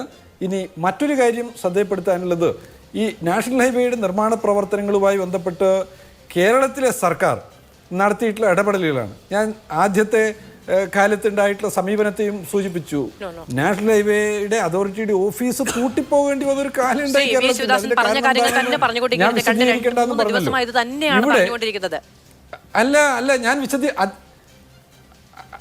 ഞാൻ പറഞ്ഞത് അദ്ദേഹം പറഞ്ഞ കാര്യത്തെ ഞാൻ തുറന്നു കാണിക്കുകയാണ് ചെയ്തത്. റഹീമിന്റെ ചോദ്യത്തെ കുറിച്ചൊക്കെ പറയേണ്ടുന്ന കാര്യമില്ല. ഇവിടെ എന്താ അത് പറഞ്ഞു കഴിഞ്ഞു. അതുകൊണ്ട് തന്നെയാണ് പറയുന്നത്, ഈ 2 സമീപനത്തെയും നമ്മൾ കാണണം. കേരളത്തിലെ ഡെവലപ്മെന്റിന് വേണ്ടി നിലനിൽക്കുന്ന ഒരു ഭാഗം, മറുഭാഗം വികസന വിരുദ്ധതയിൽ മൂടിക്കെട്ടിരിക്കുന്ന ഒരു വിഭാഗം. ഞങ്ങൾ പറയുന്നത് എന്താണ്, ഇത് കേരളമാണ്, കേരളം മുന്നോട്ട് പോകണം, മലയാളികളെല്ലാം കൈകോർത്ത് പിടിക്കണം. കക്ഷി രാഷ്ട്രീയത്തിൻ്റെ ഇടുങ്ങിയ കണ്ണുകൊണ്ട് നിങ്ങൾ വികസനത്തെ നോക്കിക്കാണരുത്. ഇവിടെ കൊള്ള നടത്തിയിട്ടുള്ള കമ്പനിക്കെതിരെ നടപടി ഉണ്ടാവണം. ഇലക്ട്രൽ ബോണ്ട് നൽകി എന്നുള്ളത് കൊണ്ട് അവരോട് ഇലക്ട്രൽ ബോണ്ട് വാങ്ങിയിട്ടുള്ള രാഷ്ട്രീയ പാർട്ടി സോഫ്റ്റ് കോർണർ കാണിക്കാൻ പാടില്ല. ഇതൊക്കെയാണ് നമ്മൾ പറയേണ്ടതും പറഞ്ഞുകൊണ്ടിരിക്കുന്നതും. അപ്പോൾ കേരളത്തിന്റെ വികസനത്തിന് വേണ്ടി സംസ്ഥാന സർക്കാരോ ജനപ്രതിനിധികളോ കൃത്യമായ ഒരു അവലോകനം നടത്തിയില്ല എന്ന BJP വിമർശനത്തിന് മറുപടി ഉണ്ടോ? ഉണ്ടെങ്കിൽ നമുക്ക് അടുത്ത അതിഥിയിലേക്ക് പോകാം. അതിനും പറയാം. അതിലെന്താണ് മറുപടിക്ക് ഒരു കുറവുമില്ലല്ലോ. നിർമ്മാണത്തിന്റെ ഓരോ ഘട്ടത്തിലും ഏറ്റവും കൃത്യതയാർന്ന നിലയിൽ സംസ്ഥാന സർക്കാർ എന്താണോ ചെയ്യേണ്ടത് ആ പരിശോധന നടത്തുക. ഇലക്ട്രിക് പോസ്റ്റുകൾ മാറ്റിക്കൊടുത്തിട്ടുണ്ടോ? അവിടെയുള്ള നമ്മുടെ പൈപ്പ് ലൈനുകൾ മാറ്റിക്കൊടുത്തിട്ടുണ്ടോ? ഫോറസ്റ്റിന്റെ സംസ്ഥാന ഗവൺമെന്റ് കൊടുക്കേണ്ടുന്ന വനവകുപ്പിൽ നിന്ന് കൊടുക്കേണ്ടുന്ന ക്ലിയറൻസ് കൊടുത്തിട്ടുണ്ടോ? ജിയോളജി വകുപ്പ് കൊടുക്കേണ്ടുന്ന ക്ലിയറൻസ് കൊടുത്തിട്ടുണ്ടോ? ഈ കാര്യങ്ങളാണ് നമ്മുടെ ഗവൺമെന്റ് നോക്കേണ്ടത്. ഉത്തരവാദിത്വം നിറവേറ്റിയില്ല എന്നുള്ളതായിരുന്നു BJP വിമർശനം. ഇനി അതിലും കേൾക്കാം. നിർമ്മാണ പുരോഗതി, നിർമ്മാണത്തിന് എത്ര സിമെന്റ് ചേർക്കുന്നു, എത്ര പൂഴി ചേർക്കുന്നു, അലൈൻമെന്റിനനുസരിച്ചാണോ കല്ല് വെക്കുന്നത്, ഡിസൈനിനനുസരിച്ചാണോ മണ്ണിടുന്നത്, ഇതൊക്കെ നോക്കാൻ അവിടെ NHAയുടെ എഞ്ചിനീയർമാരുണ്ട്. അവരാണ് ചെയ്യേണ്ടത്. അല്ലാണ്ട് കേരളത്തിന്റെ മുഖ്യമന്ത്രി ഇങ്ങനെ മാടിക്കെട്ടും കെട്ടിയിട്ട് അവിടെ പോയി നിന്നിട്ട് BJPയുടെ പ്രതിനിധി അത് നിങ്ങൾക്കറിയില്ലേ ആരാണ് എഞ്ചിനീയർ ചെയ്യേണ്ടത് പണി? ഇതിൽ എന്റെ അറിവ്, എന്റെ ബോധ്യം എന്നുള്ളതല്ല അദ്ദേഹം ചോദിച്ച സന്തോഷം. ശരി, ഓക്കെ. അങ്ങ് പറഞ്ഞൊരു കാര്യം എനിക്ക് പ്രേക്ഷകരോട് പറയണ്ട. അങ്ങ് ഇടയ്ക്ക് ടോളിന്റെ കാര്യം പറഞ്ഞതുകൊണ്ട് ഇത് പറയാതെ പോകുന്നത് നീതിയല്ല എന്നുള്ളത് കൊണ്ട് 23 റീച്ചാണ്, അതിൽ 17 ഇടത്ത് പണി നടക്കുകയാണ്. 9 ജില്ലകളിലായിട്ടാണ് ഈ 23 റീച്ച്. 17 ഇടത്ത് പണി നടക്കുകയാണ്. ബാക്കിയുള്ള ഇടത്തിൽ ഈ 6 റീച്ചിൽ മാത്രമാണ് പണി തീർന്നിരിക്കുന്നത്. ഇനി നമ്മൾ ഈ തിരുവനന്തപുരത്ത് നോക്കാം. ഇവിടെ തൊട്ടടുത്ത് ഈഞ്ചക്കലിൽ മുൻപ് പണിതതാണ്. അതിനുശേഷം ഈ ട്രാഫിക് സിഗ്നൽ അടക്കമുള്ള കാര്യങ്ങൾ, അല്ലെങ്കിൽ ഈ ബൈറോഡ് ഇതിലേക്ക് കടന്നു പോകരുത് എന്ന തീരുമാനം വന്നിട്ട് ഇത് വീണ്ടും പൊളിച്ചു പണിയാണ്. നേരത്തെ ചോദിച്ച അതേ ചോദ്യം അവിടെയുണ്ട്. ഈ ബുദ്ധി നേരത്തെ ഉണ്ടായിരുന്നില്ലേ? അവിടെ അടുക്കി വെച്ച പണം എന്ന് പറയുന്നത് ഈ അവിടെ ചെലവഴിച്ച ലേബറിന്റെ കോസ്റ്റ്, അവിടെ ചെലവഴിച്ച സാങ്കേതികവിദ്യയുടെ കോസ്റ്റ്, ജനങ്ങളുടെ ബുദ്ധിമുട്ട്, അവിടെ ചെലവഴിച്ച മുഴുവൻ വികസന പ്രവർത്തികളുടെയും പണം എന്ന് പറയുന്നത് JCBക്ക് തോണ്ടി എറിഞ്ഞിട്ട് വീണ്ടും അവിടെ പണി നടക്കുകയാണ്. അതിനുശേഷം അങ്ങോട്ട് പോവുകയാണെങ്കിൽ തിരുവല്ലത്ത് അതിലും വലിയ മഠയത്തരം ഉണ്ടാക്കി വെച്ചിട്ടുണ്ട്. ഒറ്റ വശത്തേക്ക് മാത്രം വണ്ടികൾ പോയിരുന്ന ഒരു സ്ഥലം പെട്ടെന്ന് 2 വശത്തു നിന്ന് വണ്ടികൾ വരുന്ന ഒരു ഡിസൈനാക്കി അവിടെ എത്ര മനുഷ്യർക്ക് ജീവനും ആരോഗ്യവും നഷ്ടപ്പെട്ടിട്ടുണ്ട് എന്നുള്ള അടക്കം കണക്കുകളുണ്ട്. അത് പിന്നെയും പൊളിച്ചു പണിയാണ്. ഈ പൊളിച്ചു പണി 2ഉം 3ഉം ഇടത്ത് തിരിയുന്നിടത്ത് അടുത്ത ജംഗ്ഷനിൽ ടോളാണ്. 280 രൂപയാണ്. തമിഴ്നാട്ടിൽ ഇങ്ങനെ നീണ്ടു നിവർന്ന് കിടക്കുന്ന ഇടങ്ങളിൽ പോലും ഈ നിലയ്ക്ക് ടോൾ പിരിവില്ല. അവിടെ 280 രൂപയാണ് ടോൾ പിരിയുന്നത്. പണി തീരാത്ത, പണി വീണ്ടും വീണ്ടും നടക്കുന്ന, ജനങ്ങൾ കിലോമീറ്ററുകൾ ചുറ്റി വളഞ്ഞു പോകുന്നിടത്ത് ഈ ടോള് പിരിക്കുന്നിടത്ത് ഇവിടുത്തെ ഒരു യുവജന സംഘടനയ്ക്കും പ്രശ്നമില്ല. പ്രശ്നം ഉണ്ടായിരുന്നു കേട്ടോ, അത് പിന്നീട് സെറ്റിൽ ചെയ്തു എന്നുള്ളതാണ് അറിയുന്നത്. എങ്ങനെയാണ് ഇത്ര യുക്തിരാഹിത്യം ഉണ്ടാകുന്നത്, ഇത്ര ഉത്തരവാദിത്തമില്ലായ്മ ഉണ്ടാകുന്നത്, ഇത്ര സെറ്റിൽമെന്റ് ബുദ്ധി ഉണ്ടാകുന്നത് എന്നുള്ളത് ആശ്ചര്യത്തോടു കൂടി ഓർക്കുകയാണ്. ആ നാട്ടിലെ ജനങ്ങൾക്കെങ്കിലും അതിന്റെ യാഥാർത്ഥ്യബോധം ഉണ്ടാകും എന്ന് ഞാൻ വിചാരിക്കുന്നു. മറ്റുള്ളവർക്ക് ഉണ്ടാകില്ല എന്ന ബോധ്യം ഇക്കാലയളവിൽ ഉണ്ടായതുകൊണ്ട് പറഞ്ഞു എന്നേ ഉള്ളൂ. നിങ്ങൾ കേൾക്കാനല്ല, ജനങ്ങൾ കേൾക്കാൻ. ശ്രീ ജ്യോതികുമാർ ചമ്മക്കാല, ഇപ്പോൾ മന്ത്രി മുഹമ്മദ് റിയാസ് ഈ നിർമ്മാണത്തിന്റെ ഓരോ ഘട്ടങ്ങളിലും അതിന്റെ വിവരങ്ങൾ ജനങ്ങളിലേക്ക് എത്തിച്ചിരുന്നു. അതിനിയും തുടരും എന്നുള്ളതാണ് അവർ പറയുന്ന. ഇപ്പൊ ഇന്ന് മന്ത്രി മുഹമ്മദ് റിയാസ് തന്നെ പുതിയ റീൽ തുടരും, വികസന പ്രവർത്തനങ്ങൾ ജനങ്ങളിലേക്ക് എത്തിക്കും എന്ന് പറയുകയും ചെയ്തിരിക്കുന്നു. ഇവിടെ ഒരു പ്രശ്നം എന്ന് പറയുന്നത്, നമ്മുടെ നാട്ടിൽ ദേശീയപാത വരണം, വികസനം ഉണ്ടാകണം എന്നത് സംബന്ധിച്ച് നമുക്കൊരു തർക്കവുമില്ല. വിഴിഞ്ഞം അടക്കമുള്ള പോർട്ടുകളുടെ ഒക്കെ ഏറ്റവും മികച്ച പ്രവർത്തനത്തിന് ഇതൊക്കെ ആവശ്യവുമാണ്. നമ്മുടെ നാട്ടിലേക്ക് റോഡ് ഉണ്ടെങ്കിലേ മറ്റെല്ലാ കാര്യങ്ങൾക്കും ഈ പറയുന്ന പുരോഗതി ഉണ്ടാവുകയുള്ളൂ. പക്ഷേ എവിടെയൊക്കെ പൊട്ടുന്നു എന്ന് എല്ലാ ആഴ്ചയും നോക്കിയിരിക്കാൻ പറ്റുമോ? ഇപ്പോൾ കാലവർഷം വരികയാണ് 2-3 ദിവസത്തിനുള്ളിൽ. എവിടെയൊക്കെ പ്രശ്നങ്ങൾ ഉണ്ടാകുമെന്നുള്ളത്, മലയോര മേഖലകളിലടക്കം പ്രശ്നങ്ങൾ ഉണ്ടാകുമെന്നുള്ളത്, വെള്ളമൊഴുക്കിന്റെ കാര്യത്തിൽ പ്രശ്നമുണ്ടാകുന്നു, വെള്ളക്കെട്ടുണ്ടാകുമെന്ന കാര്യത്തിൽ ഈ കാര്യങ്ങളിലൊക്കെ പഠനം നടത്താതെയാണ് NHA ഇത് നടപ്പിലാക്കിയത്, ഈ പ്രോജക്റ്റ് ഉണ്ടാക്കിയത്, ഇത് നടപ്പിലാക്കിയത്, ഇതിന്റെ നിർമ്മാണം നടത്തിയത് എന്ന് വിചാരിക്കേണ്ട ഘട്ടമായോ?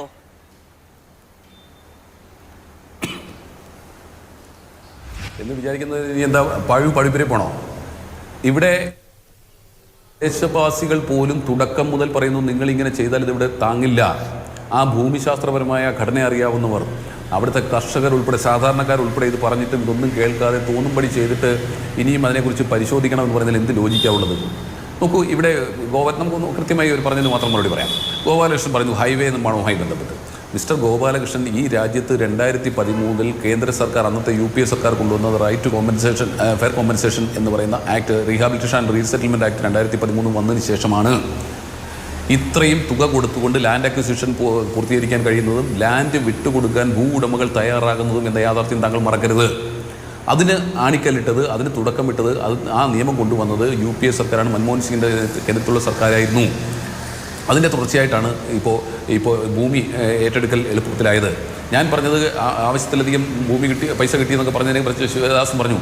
നേരത്തെ പ്രതിപക്ഷ നേതാവ് ഉൾപ്പെടെ പറഞ്ഞു, നേരത്തെ 23,000 രൂപ ഒരു സെൻറ്റിന് ലഭിച്ചുകൊണ്ടിരുന്നിടത്ത് ഇപ്പോൾ 15-20 ലക്ഷം രൂപ ഒരു സെൻറ്റിന് ലഭിക്കുന്നുണ്ട്.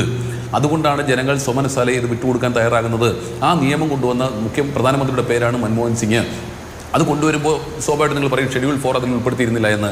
അങ്ങനെയാണെങ്കിൽ അതിൽ സെക്ഷൻ 105, 106 പ്രകാരം വീണ്ടും ഓർഡിനൻസ് ഇറക്കിയത് കൊണ്ടുവരാനുള്ള അവകാശം ഉണ്ടായിരുന്നു. അതനുസരിച്ച് കേന്ദ്ര സർക്കാർ 4 തവണ ഓർഡിനൻസ് കൊണ്ടുവന്നിരുന്നു. ആ ഓർഡിനൻസ് പാർലമെൻറ്റിലെ ബഹളം കാരണം, BJP ബഹളം കാരണം ആ ഓർഡിനൻസ് ബില്ലായിരുന്നില്ല. പക്ഷേ അതിനുശേഷം എക്സിക്യൂട്ടീവ് ഓർഡർ ഇറക്കിയെങ്കിലും ആ എക്സിക്യൂട്ടീവ് ഓർഡർ അനുസരിച്ച്, ഈ ആക്ട് അനുസരിച്ച് തന്നെ കോമ്പൻസേഷൻ കൊടുക്കണമെന്ന് എക്സിക്യൂട്ടീവ് ഓർഡർ ഇറക്കി. അതിനെ പ്രദേശവാസികൾ തന്നെ ഇത് തങ്ങൾക്ക് ബൈൻഡിങ് ആക്കണമെന്ന് പറഞ്ഞുകൊണ്ട് കോടതിയിൽ പോയി. കോടതി അത് അക്സെപ്റ്റ് ചെയ്തു. സർക്കാർ അതിനെതിരായി അപ്പീൽ പോയി. അപ്പീലും തള്ളിപ്പോയി. ഏറ്റവും അവസാനം ഇപ്പോൾ ആ ആക്ട് അനുസരിച്ച് 2013 ശ്രീ മൻമോഹൻ സിംഗ് പാസ്സാക്കിയ ആ ആക്ട് അനുസരിച്ചുള്ള കോമ്പൻസേഷൻ കൊടുത്താണ് ഈ ഹൈവേകളെല്ലാം നിർമ്മിക്കുന്നത് എന്ന് ബോധ്യപ്പെടുന്നതിലൂടെ ഈ ഹൈവേ നിർമ്മാണത്തിന് അടിസ്ഥാന സൗകര്യം ഒരുക്കിയത് മൻമോഹൻ സിംഗ് സർക്കാരാണ് എന്ന് താങ്കൾക്ക് ബോധ്യപ്പെട്ടില്ലെങ്കിലും ഞാൻ ജനങ്ങളെ ഒന്ന് ബോധ്യപ്പെടുത്തിക്കോട്ടെ. രണ്ടാമത്തേത് അദ്ദേഹം പറയുന്നത് ഈ MLAയും MP ഒക്കെ എന്തോ എടുക്കായിരുന്നു, പോയി അവിടെ തടഞ്ഞു നിർത്തണ്ടായിരുന്നോ, അടിച്ച് തീർക്കണ്ടായിരുന്നോ, പണിയാൻ സമ്മതിക്കില്ലായിരുന്നല്ലോ എന്നൊക്കെയാണ് ഗോപാലകൃഷ്ണൻ പറഞ്ഞത്. നിങ്ങൾക്കും ഇല്ലേ ഉത്തരവാദിത്തങ്ങളൊക്കെ? ഇവിടെ നോക്കൂ, 2 ഉദാഹരണം ഞാൻ ചൂണ്ടിക്കാണിക്കാം. പരിസ്ഥിതി പ്രവർത്തകയായ മേധാ പട്കർ, അവർ പ്രധാനമന്ത്രിക്ക് എഴുതി, നിതിൻ ഗഡ്കരിക്ക് എഴുതി, അവർ മുഖ്യമന്ത്രിയെ കാണാൻ ശ്രമിച്ചപ്പോൾ തടഞ്ഞു. മുഖ്യമന്ത്രിയെ കണ്ടേ പോകുമെന്ന് പറഞ്ഞ് റോഡിൽ കുത്തിയിരുന്നു. അവസാനം മുഖ്യമന്ത്രിയെ കണ്ടു. ഈ വിഷയവുമായി ബന്ധപ്പെട്ടൊക്കെ ഇടപെടൽ ഉണ്ടാകണം. സംസ്ഥാനത്താണ് പോകുന്നത്, നമ്മുടെ സംസ്ഥാനമാണ്. ഈ സംസ്ഥാനത്തിൽ ഇത്തരത്തിൽ കൺസ്ട്രക്ഷൻ നടത്തിയാൽ അത് പാരിസ്ഥിതിക ബുദ്ധിമുട്ടുണ്ടാക്കുമെന്ന് പറഞ്ഞപ്പോൾ ഒരു തടസ്സവും ഇല്ല, ഇതൊക്കെ ഇങ്ങനെ അങ്ങ് പോകും എന്ന് പറഞ്ഞ മുഖ്യമന്ത്രിയുടെ നാടാണ് നമ്മുടേത്, കേന്ദ്ര സർക്കാരിൻ്റെ നാടാണ് നമ്മുടേത്. അപ്പോൾ ആരും പറഞ്ഞില്ല എന്ന് പറയരുത്. MP-മാരും MLA മാരും ഇങ്ങനെയാണെങ്കിൽ എല്ലാ പ്രോജക്റ്റിനും റോഡിൽ ഇറങ്ങി തടയുകയാണോ പതിവ്? അങ്ങനെയാണെങ്കിൽ പിന്നെ ഈ പറഞ്ഞ ഇന്നലെ ഒരു കേന്ദ്രമന്ത്രി സുരേഷ് ഗോപി അദ്ദേഹം പറഞ്ഞല്ലോ ഇതുമായി ബന്ധപ്പെട്ട് DPR മാറ്റിയിരിക്കുന്നു, ആ DPRലെ പ്ലാൻ എയും പ്ലാൻ ബിയും പ്ലാൻ സിയും ഒക്കെ മാറിയെന്ന് അദ്ദേഹം വെറുപാറ്റം പറയുന്നത് നമ്മൾ കേട്ടതല്ലേ. അതിനെക്കുറിച്ച് എന്താ BJPയുടെ അഭിപ്രായം? അങ്ങനെ സംഭവിച്ചിട്ടുണ്ടോ? ഉണ്ടെങ്കിൽ എങ്ങനെയാണ് സംഭവിച്ചിട്ടുള്ളത്? അങ്ങനെ സർക്കാർ പറഞ്ഞാൽ ഉടനെ മാറ്റാൻ നിൽക്കുകയാണോ കേന്ദ്ര സർക്കാർ അല്ലെങ്കിൽ NHAI? അപ്പോൾ അങ്ങനെയൊന്നും പറഞ്ഞു പോകരുത്. ഇതിനെ സംബന്ധിച്ച് സാധാരണക്കാരായ ജനങ്ങൾ എത്രയോ കാലമായി അവിടെ സമരം നടത്തിയിട്ടുണ്ട്, ഇതുമായി ബന്ധപ്പെട്ട് നിൽക്കുന്നു. പിന്നെ ഇദ്ദേഹം പറഞ്ഞു നമ്മുടെ ശിവദാസ് എന്താ പൂട്ടിപ്പോയി. മിസ്റ്റർ ശിവദാസ്, ഞാനൊന്ന് ചോദിക്കട്ടെ, NHAIയുടെ ഏത് ഓഫീസാണ് കേരളത്തിൽ പൂട്ടിയിട്ട് പോയിട്ടുള്ളത്? ഒന്ന് പറയാമോ? എവിടെയായിരുന്നു ആ ഓഫീസ്? ഏത് കെട്ടിടത്തിലായിരുന്നു ഓഫീസ്? NHAI എന്ന് പറഞ്ഞാൽ ഈ ഹൈവേ വൈഡനിങ് മാത്രമല്ലല്ലോ, ഹൈവേ കേരളത്തിലൂടെ നേരത്തെ ഉണ്ടല്ലോ. ആ ഹൈവേയുടെ വൈഡനിങ്ങുമായി ബന്ധപ്പെട്ട തർക്കം നിന്നു എന്നുള്ളത് ശരിയാണ്. പൂട്ടിപ്പോയി നിങ്ങൾ നിരന്തരം പറയുന്നത് ഏത് ഓഫീസാണ് താങ്കളൊന്ന് പറഞ്ഞു തരാമോ? താങ്കൾ MP അല്ലേ, ഒന്ന് പറഞ്ഞു തരാമോ? അതിനപ്പുറത്തേക്ക് അദ്ദേഹം പറയാണ് എന്താ നിങ്ങൾ എന്തൊക്കെ ചെയ്തു എന്ന് ചോദിക്കുമ്പോൾ ഞങ്ങൾ ഇലക്ട്രിക് പോസ്റ്റ് കൊണ്ട് മാറ്റിയിട്ട് കൊടുത്തു, പിന്നെ അതുപോലെ തന്നെ പൈപ്പ് ലൈൻ മാറ്റിയിട്ട് കൊടുത്തു. ഇപ്പോൾ എൻ്റെയും മാധുവിൻ്റെയൊക്കെ വസ്തുക്കൾ റീസർവേ നടക്കുകയാണ്. ആ റീസർവേക്ക് നമ്മുടെ സർവേയർമാർ വരുന്നതിന് മുമ്പ് നമ്മളെ അറിയിക്കും. ആ പ്രദേശത്തെ കാട് വെട്ടി തെളിച്ചു കൊടുക്കണം, കല്ലുകൾ ബൗണ്ടറി തെളിയിക്കുന്ന കല്ലുകൾ കാണിച്ചു കൊടുക്കണം. ഇതൊക്കെ നമ്മുടെ ഉത്തരവാദിത്വമാണ്, വസ്തുവിൻ്റെ ഉടമസ്ഥൻ്റെ ഉത്തരവാദിത്വമാണ്. അതിൻ്റെ അർത്ഥം വസ്തു ഉടമസ്ഥനാണ് ഈ survey നടത്തിയെന്നാണോ?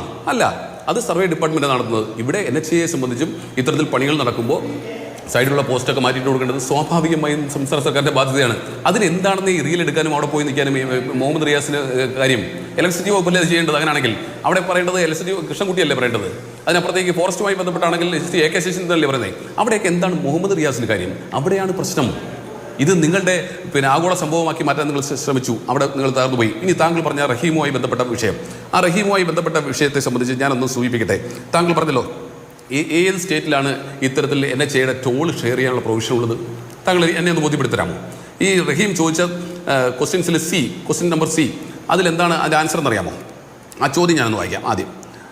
The state which have contributed 25% of funds for the land acquisition for highways across the country. ഈ രാജ്യത്ത് 25% ഫണ്ട് ലാൻഡ് അക്വിസിഷന് വേണ്ടി, ഭൂമി ഏറ്റെടുക്കലിന് വേണ്ടി ചിലവാക്കിയിട്ടുള്ള സംസ്ഥാനങ്ങൾ ഏതൊക്കെ? കൃത്യമായി മന്ത്രി പറയുന്നു. Several states have already contributed to contribute towards the cost of land acquisition up to 100% for specific NH projects including the state of. അതായത് 100% വരെ ലാൻഡ് അക്വിസിഷൻ തുക കൊടുത്തുള്ള സംസ്ഥാനങ്ങളുണ്ട്.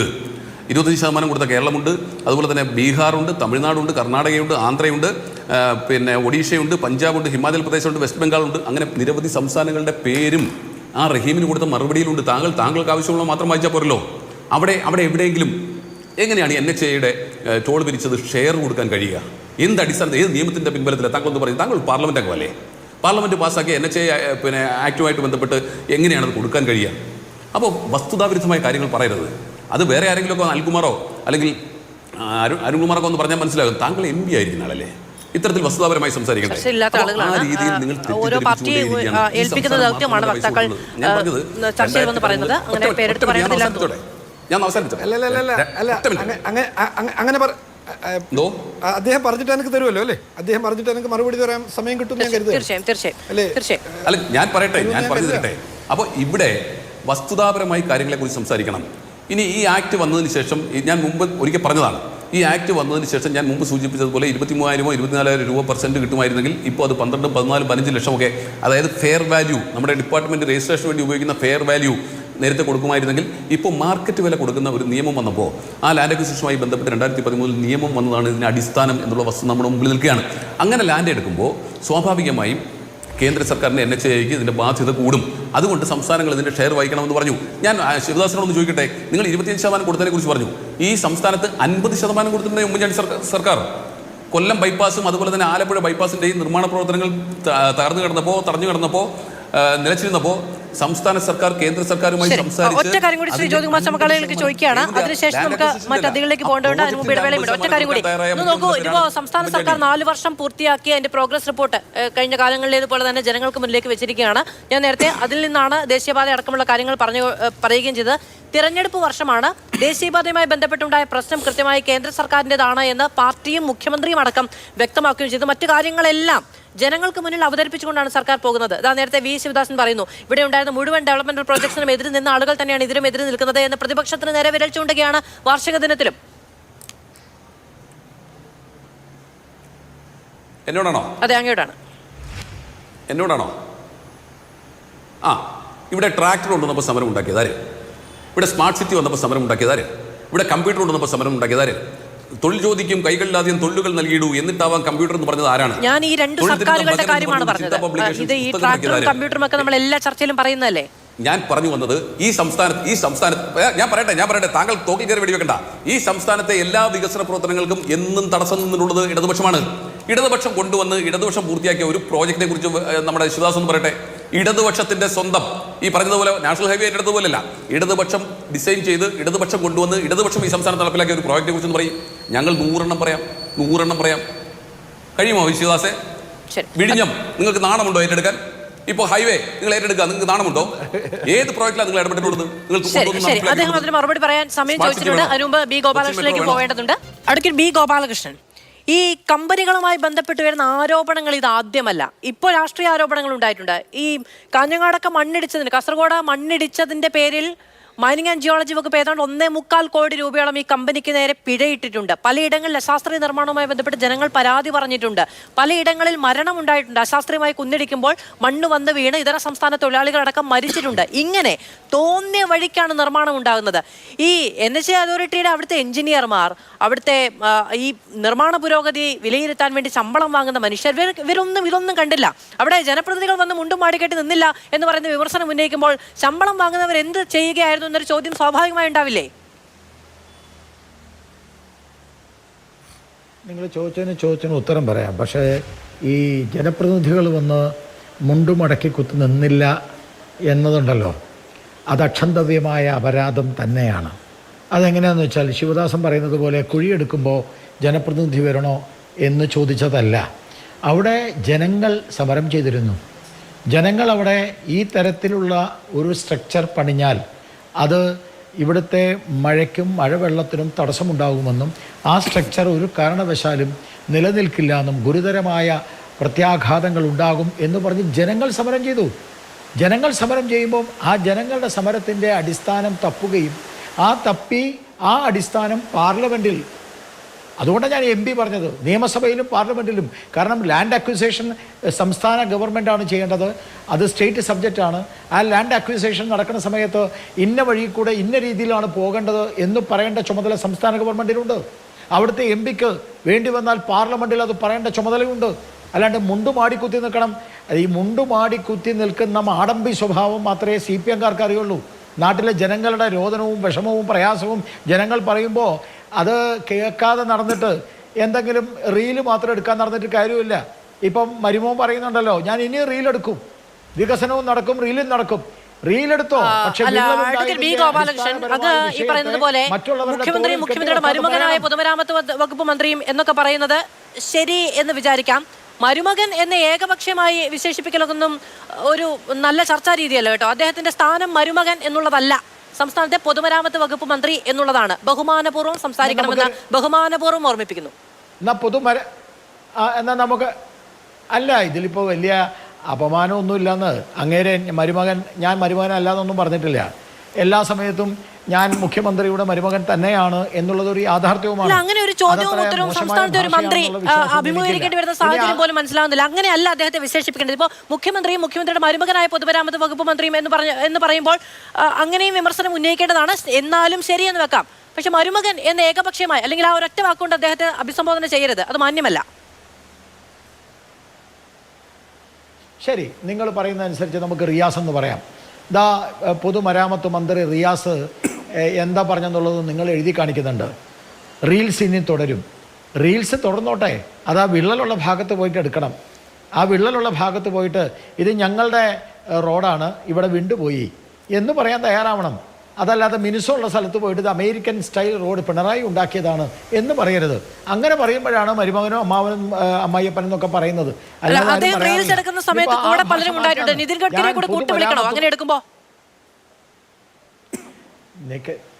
ഞാൻ പറഞ്ഞല്ലോ, നിതിൻ ഗഡ്കരി ഉത്തരവാദിത്വം ഏറ്റെടുത്തു. അതാണ് അന്തസ്. അതുകൊണ്ടാണല്ലോ നിങ്ങളിപ്പോൾ എഴുതി കാണിക്കുന്നത് ഇ.ടി. മുഹമ്മദ് ബഷീർ നിതിൻ ഗഡ്കരിയെ അഭിനന്ദിച്ചുകൊണ്ട് ഇതാ പറയുന്നുണ്ടല്ലോ, നിങ്ങൾ എഴുതി കാണിക്കുന്നുണ്ടല്ലോ. നിതിൻ ഗഡ്കരി അന്തസ്സായിട്ട് അതിൻ്റെ ഉത്തരവാദിത്വം ഏറ്റെടുത്തു. അത് മുഴുവൻ ഈ കമ്പനി എവിടെയൊക്കെ പണിഞ്ഞു അത് മുഴുവൻ പരിശോധിക്കുമെന്ന് പറഞ്ഞു. അതാണ് അന്തസ്. ആ അന്തസ് ഞങ്ങൾ കാണിച്ചു. ആ അന്തസ് കാണിക്കാൻ ഇവർ തയ്യാറാവണം. പൊതുമരാമത്ത് മന്ത്രിയും ഇടതുപക്ഷവും തയ്യാറാവണം. അപകടമുണ്ടാകുമ്പോൾ, വിള്ളലുണ്ടാകുമ്പോൾ, അവിടെ മണ്ണിടിയുമ്പോൾ അതൊക്കെ ഗഡ്കരിയുടെ തലയിൽ, മോദിയുടെ തലയിൽ. അല്ലല്ല, ഒരു കേന്ദ്രം ഭരിക്കുന്ന സമയത്ത് നാഷണൽ ഹൈവേയുടെ പണി അശാസ്ത്രീയമായാണ് പുരോഗമിച്ചത്. അതിന്റെ പേരിൽ നാട്ടിൽ അപകടം ഉണ്ടായി എന്ന് പറയുമ്പോൾ അത് കരാർ കമ്പനിയുടെ മാത്രം തലയിലാണ്. അവരെ ഞങ്ങൾ അങ്ങ് ശിക്ഷിച്ചു കളയാം, ഞങ്ങൾക്ക് പ്രത്യേകിച്ച് ഉത്തരവാദിത്വമില്ല എന്ന നിലപാടെടുക്കുന്നത് ശരിയല്ല. കരാർ കമ്പനിക്കുള്ള ശിക്ഷ മാത്രമല്ല, ഞാൻ നേരത്തെ ചോദിച്ചതുപോലെ ജനങ്ങളുടെ നികുതി പണമാണ്, അത് എവിടെ നിന്ന് കൊണ്ടുവന്ന് ഫില്ല് ചെയ്യും? എൻ്റെ മാധു ഇങ്ങനെ അറിയാതെ കാര്യങ്ങൾ പറയരുത്. രണ്ടാമത് അവിടെ പണിയാൻ നികുതി പണമാണ് എന്ന് നിങ്ങൾ പറയരുത്. അവിടെ ഈ സ്ട്രക്ചറിൻ്റെ പണി കഴിപ്പിക്കുമ്പോൾ ഈ കമ്പനിയുമായിട്ടൊരു കരാറുണ്ട്. അത് എല്ലാ കമ്പനികളും അങ്ങനെയാണ്, എല്ലാ കരാറും അങ്ങനെയാണ്, എല്ലാ ഗവൺമെൻറ്റും അങ്ങനെയാണ്. ഇത്ര വർഷം ഈ ബ്രിഡ്ജ് നിൽക്കണം, അത്രയും വർഷം ആ ബ്രിഡ്ജ് നിന്നില്ല, ബ്രിഡ്ജ് തകർന്നാൽ അത് ആ കമ്പനിയുടെ ചുമതലയാ ആ പണിയേണ്ടത്.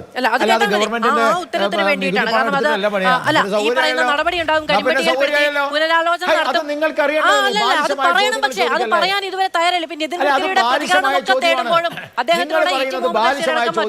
ചോദ്യം ചോദിക്കുമ്പോഴും ഇതൊന്നും അല്ല, തെറ്റാണ്.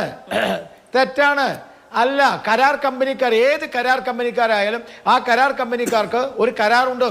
ആ കരാർ പ്രകാരം ഇത്ര വർഷം അത് നിലനിൽക്കണം, അപ്പോഴേ അവർക്ക് ടോൾ പിരിക്കാൻ പറ്റുള്ളൂ. അത് ആദ്യം മനസ്സിലാക്കുക.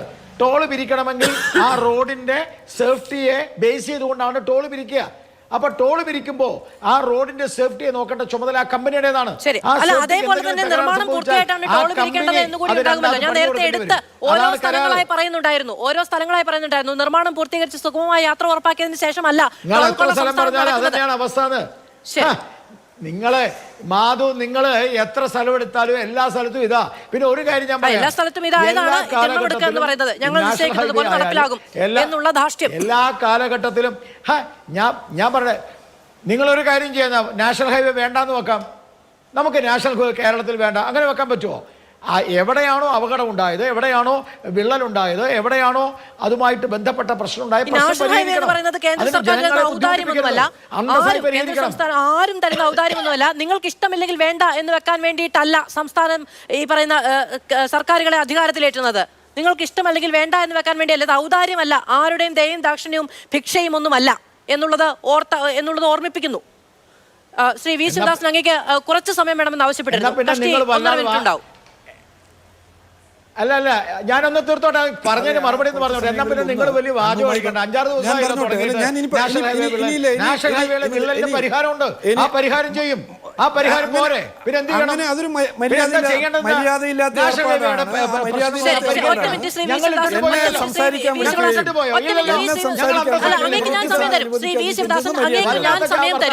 ഒരൊറ്റ നിമിഷം ശ്രീ ബി ഗോപാലകൃഷ്ണനോട് ഞാൻ ഒറ്റ കാര്യം പറഞ്ഞോട്ടെ. അഡ്വക്കേറ്റ് ബി ഗോപാലകൃഷ്ണൻ, കഴിഞ്ഞ ദിവസം ഈ വിള്ളലുണ്ടായിടത്ത് ഇങ്ങോട്ട് പറഞ്ഞാൽ പോരാ, അങ്ങോട്ട് കേൾക്കാൻ തയ്യാറാണ്. കഴിഞ്ഞ ദിവസം ഈ വിള്ളലുണ്ടായിടത്ത് പൊടിയും ടാറും കൊണ്ട് മുകളിൽ അടച്ചു വെക്കാൻ ശ്രമിച്ചതാണോ പരിഹാരം?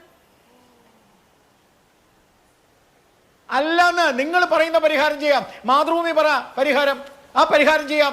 വിദഗ്ധ സമിതിയെ കൊണ്ടുപോവാ. മാതൃഭൂമി ധൈര്യം ഉണ്ടെങ്കിൽ ജി വി റാവുവിനെ പോലെയുള്ള വിദഗ്ധ സമിതി വന്ന് പരിഹരിക്കാം എന്ന് പറയുമ്പോ അത് പോരാന്ന് പറയാൻ നിങ്ങൾ അത് പോരാ എന്നൊന്നും പറഞ്ഞില്ല. കഴിഞ്ഞ ദിവസം കാണിച്ച കണ്ണുകെട്ട് തുറന്നു പറഞ്ഞു എന്നേ ഉള്ളൂ. രാത്രിക്ക് രാത്രി ടാറും പൊടിയും പാറപ്പൊടിയും ഇട്ട് ഒട്ടിച്ചു വെച്ചത് ആരെ കാണിക്കാനായിരുന്നു ചോദിച്ചതേ ഉള്ളൂ ശ്രീ ബി ഗോപാലകൃഷ്ണൻ. അല്ല, പിന്നെ ചോദ്യങ്ങൾ ചോദിച്ചാൽ ഞങ്ങൾക്ക് നാഷണൽ ഹൈവേ തരില്ല കേട്ടോ എന്ന് പറയുന്നതൊക്കെ ആഡംബരമാണ്, ഒന്നും ചെലവാവില്ല. നരേന്ദ്രമോദിയാണ് ഇന്ത്യ ഭരിക്കുന്നതെങ്കിൽ ആ പ്രശ്നം പരിഹരിക്കും, അന്തസ്സായി പരിഹരിക്കും. അല്ല, അങ്ങനെ ഭരിക്കുന്നിടത്ത് ചോദ്യങ്ങൾ ചോദിക്കാനുള്ള സ്വാതന്ത്ര്യം കൂടി മനുഷ്യർക്കുണ്ട് എന്ന് മനസ്സിലാക്കണം. ശ്രീ വി ശിവദാസൻ, അങ്ങയുടെ സമയം. ദയവായി എനിക്ക് സമയം അനുവദിച്ചു എന്നാണ് കരുതുന്നത്. 2 തവണ എന്നെ വിളിച്ച സമയത്ത് എനിക്ക് സംസാരിക്കാനായിട്ടില്ല. ഞങ്ങൾ ഏറ്റെടുക്കാൻ തയ്യാറാണ്. ഞാൻ സംസാരിക്കുകയാണ്. പക്ഷേ ഒരു ചർച്ചക്കിടയിൽ മര്യാദയില്ലാതെ ഇടപെടുന്നത് അവസാനിപ്പിക്കാൻ ഒന്ന് പറയൂ. ഇട്ടിട്ട് പോവില്ല. ഒന്ന് പറയൂ. സംസാരിക്കാനുള്ള ഒരാളെ സംസാരിക്കാനുള്ള ഒരു സമയത്ത് ഒരാളെ വിളിച്ചാൽ അതിനുള്ള ഒരു മര്യാദ കാണിക്കാൻ പറയൂ. ഞങ്ങൾക്ക് ഒരു ചർച്ചയിൽ അത് അവരെന്നോടല്ലേ ചോദിച്ചത്. പരസ്പര മര്യാദ എല്ലാവരും കാണിക്കുക എന്നുള്ളതാണ് ഒന്ന്. അവരെന്നോടല്ലേ ചോദിച്ചത്. ശ്രീ ബി ഗോപാലകൃഷ്ണൻ, അല്ല അങ്ങ് പറഞ്ഞത് കേട്ടു. എനിക്ക് പറയാനുള്ളത് ഞാൻ അങ്ങോട്ട് പറയുകയും ചെയ്തു. മറ്റൊരാളുടെ സമയം അടങ്ങി അതിലിടപെടരുതേ. അത് ജനാധിപത്യ മര്യാദയല്ല. 65,000 രൂപ വീട് നിർമ്മിക്കാൻ കൊടുക്കുകയും 6 ലക്ഷത്തിന് സെൽഫി പോയിന്റ് ഉണ്ടാക്കുകയും ചെയ്യുന്ന പ്രധാനമന്ത്രിയുടെ രാജ്യമാണ് ഇന്ത്യ എന്ന് ആദ്യമായി ഓർമ്മപ്പെടുത്തുകയാണ്. മുഹമ്മദ് റിയാസ് എന്ന് പറയുന്ന കേരളത്തിന്റെ പൊതുമരാമത്ത് വകുപ്പ് മന്ത്രി യുവജന പ്രസ്ഥാനത്തിന്റെ നേതൃനിരയിലൂടെയാണ് അദ്ദേഹം മാന്യതയില്ലായ്മയും മര്യാദയില്ലായ്മയും ചർച്ചയുടെ ഭാഗമായി കൂട്ടിക്കെട്ടി കൊണ്ടുപോകല്ല, മലീമസമാക്കല്ല, ചർച്ചകളെ മലീമസമാക്കല്ല. ചർച്ചയിൽ കാണിക്കേണ്ടുന്ന അന്തസ് നമ്മളെല്ലാവരും ഉയർത്തിപ്പിടിക്കുക എന്നതേ പറയാനുള്ളൂ. ഇവിടെ റിയാസിനെ വ്യക്തിപരമായി ആക്ഷേപിക്കുന്നതിന് വേണ്ടി നിരന്തരം അങ്ങ് സമയം ചെലവഴിക്കുകയാണ്, മര്യാദയില്ലായ്മയാണ്. മറ്റൊരു കാര്യം സൂചിപ്പിക്കാനുള്ളത്, ജ്യോതികുമാർ ചാമക്കാല പറയുന്ന സമയത്ത് പറയുകയുണ്ടായി, കേരളത്തിലെ വികസന നേട്ടങ്ങളെക്കുറിച്ച് ഒന്നെങ്കിലും പറയാനുണ്ടോ എന്നാണ് അദ്ദേഹം ചോദിച്ചത്. ഒന്നല്ല, ഒരുപാട് പറഞ്ഞു തരാം. നോക്കൂ, K-ഫോൺ ആരംഭിച്ചതും അതിന്റെ മുന്നോട്ട് കൊണ്ടുപോക്കും, വാട്ടർ മെട്രോ ആരംഭിച്ചതും ബഹുജനങ്ങളുടെ പിന്തുണയോടുകൂടി വലിയ ലാഭത്തിലേക്ക് അതിനെ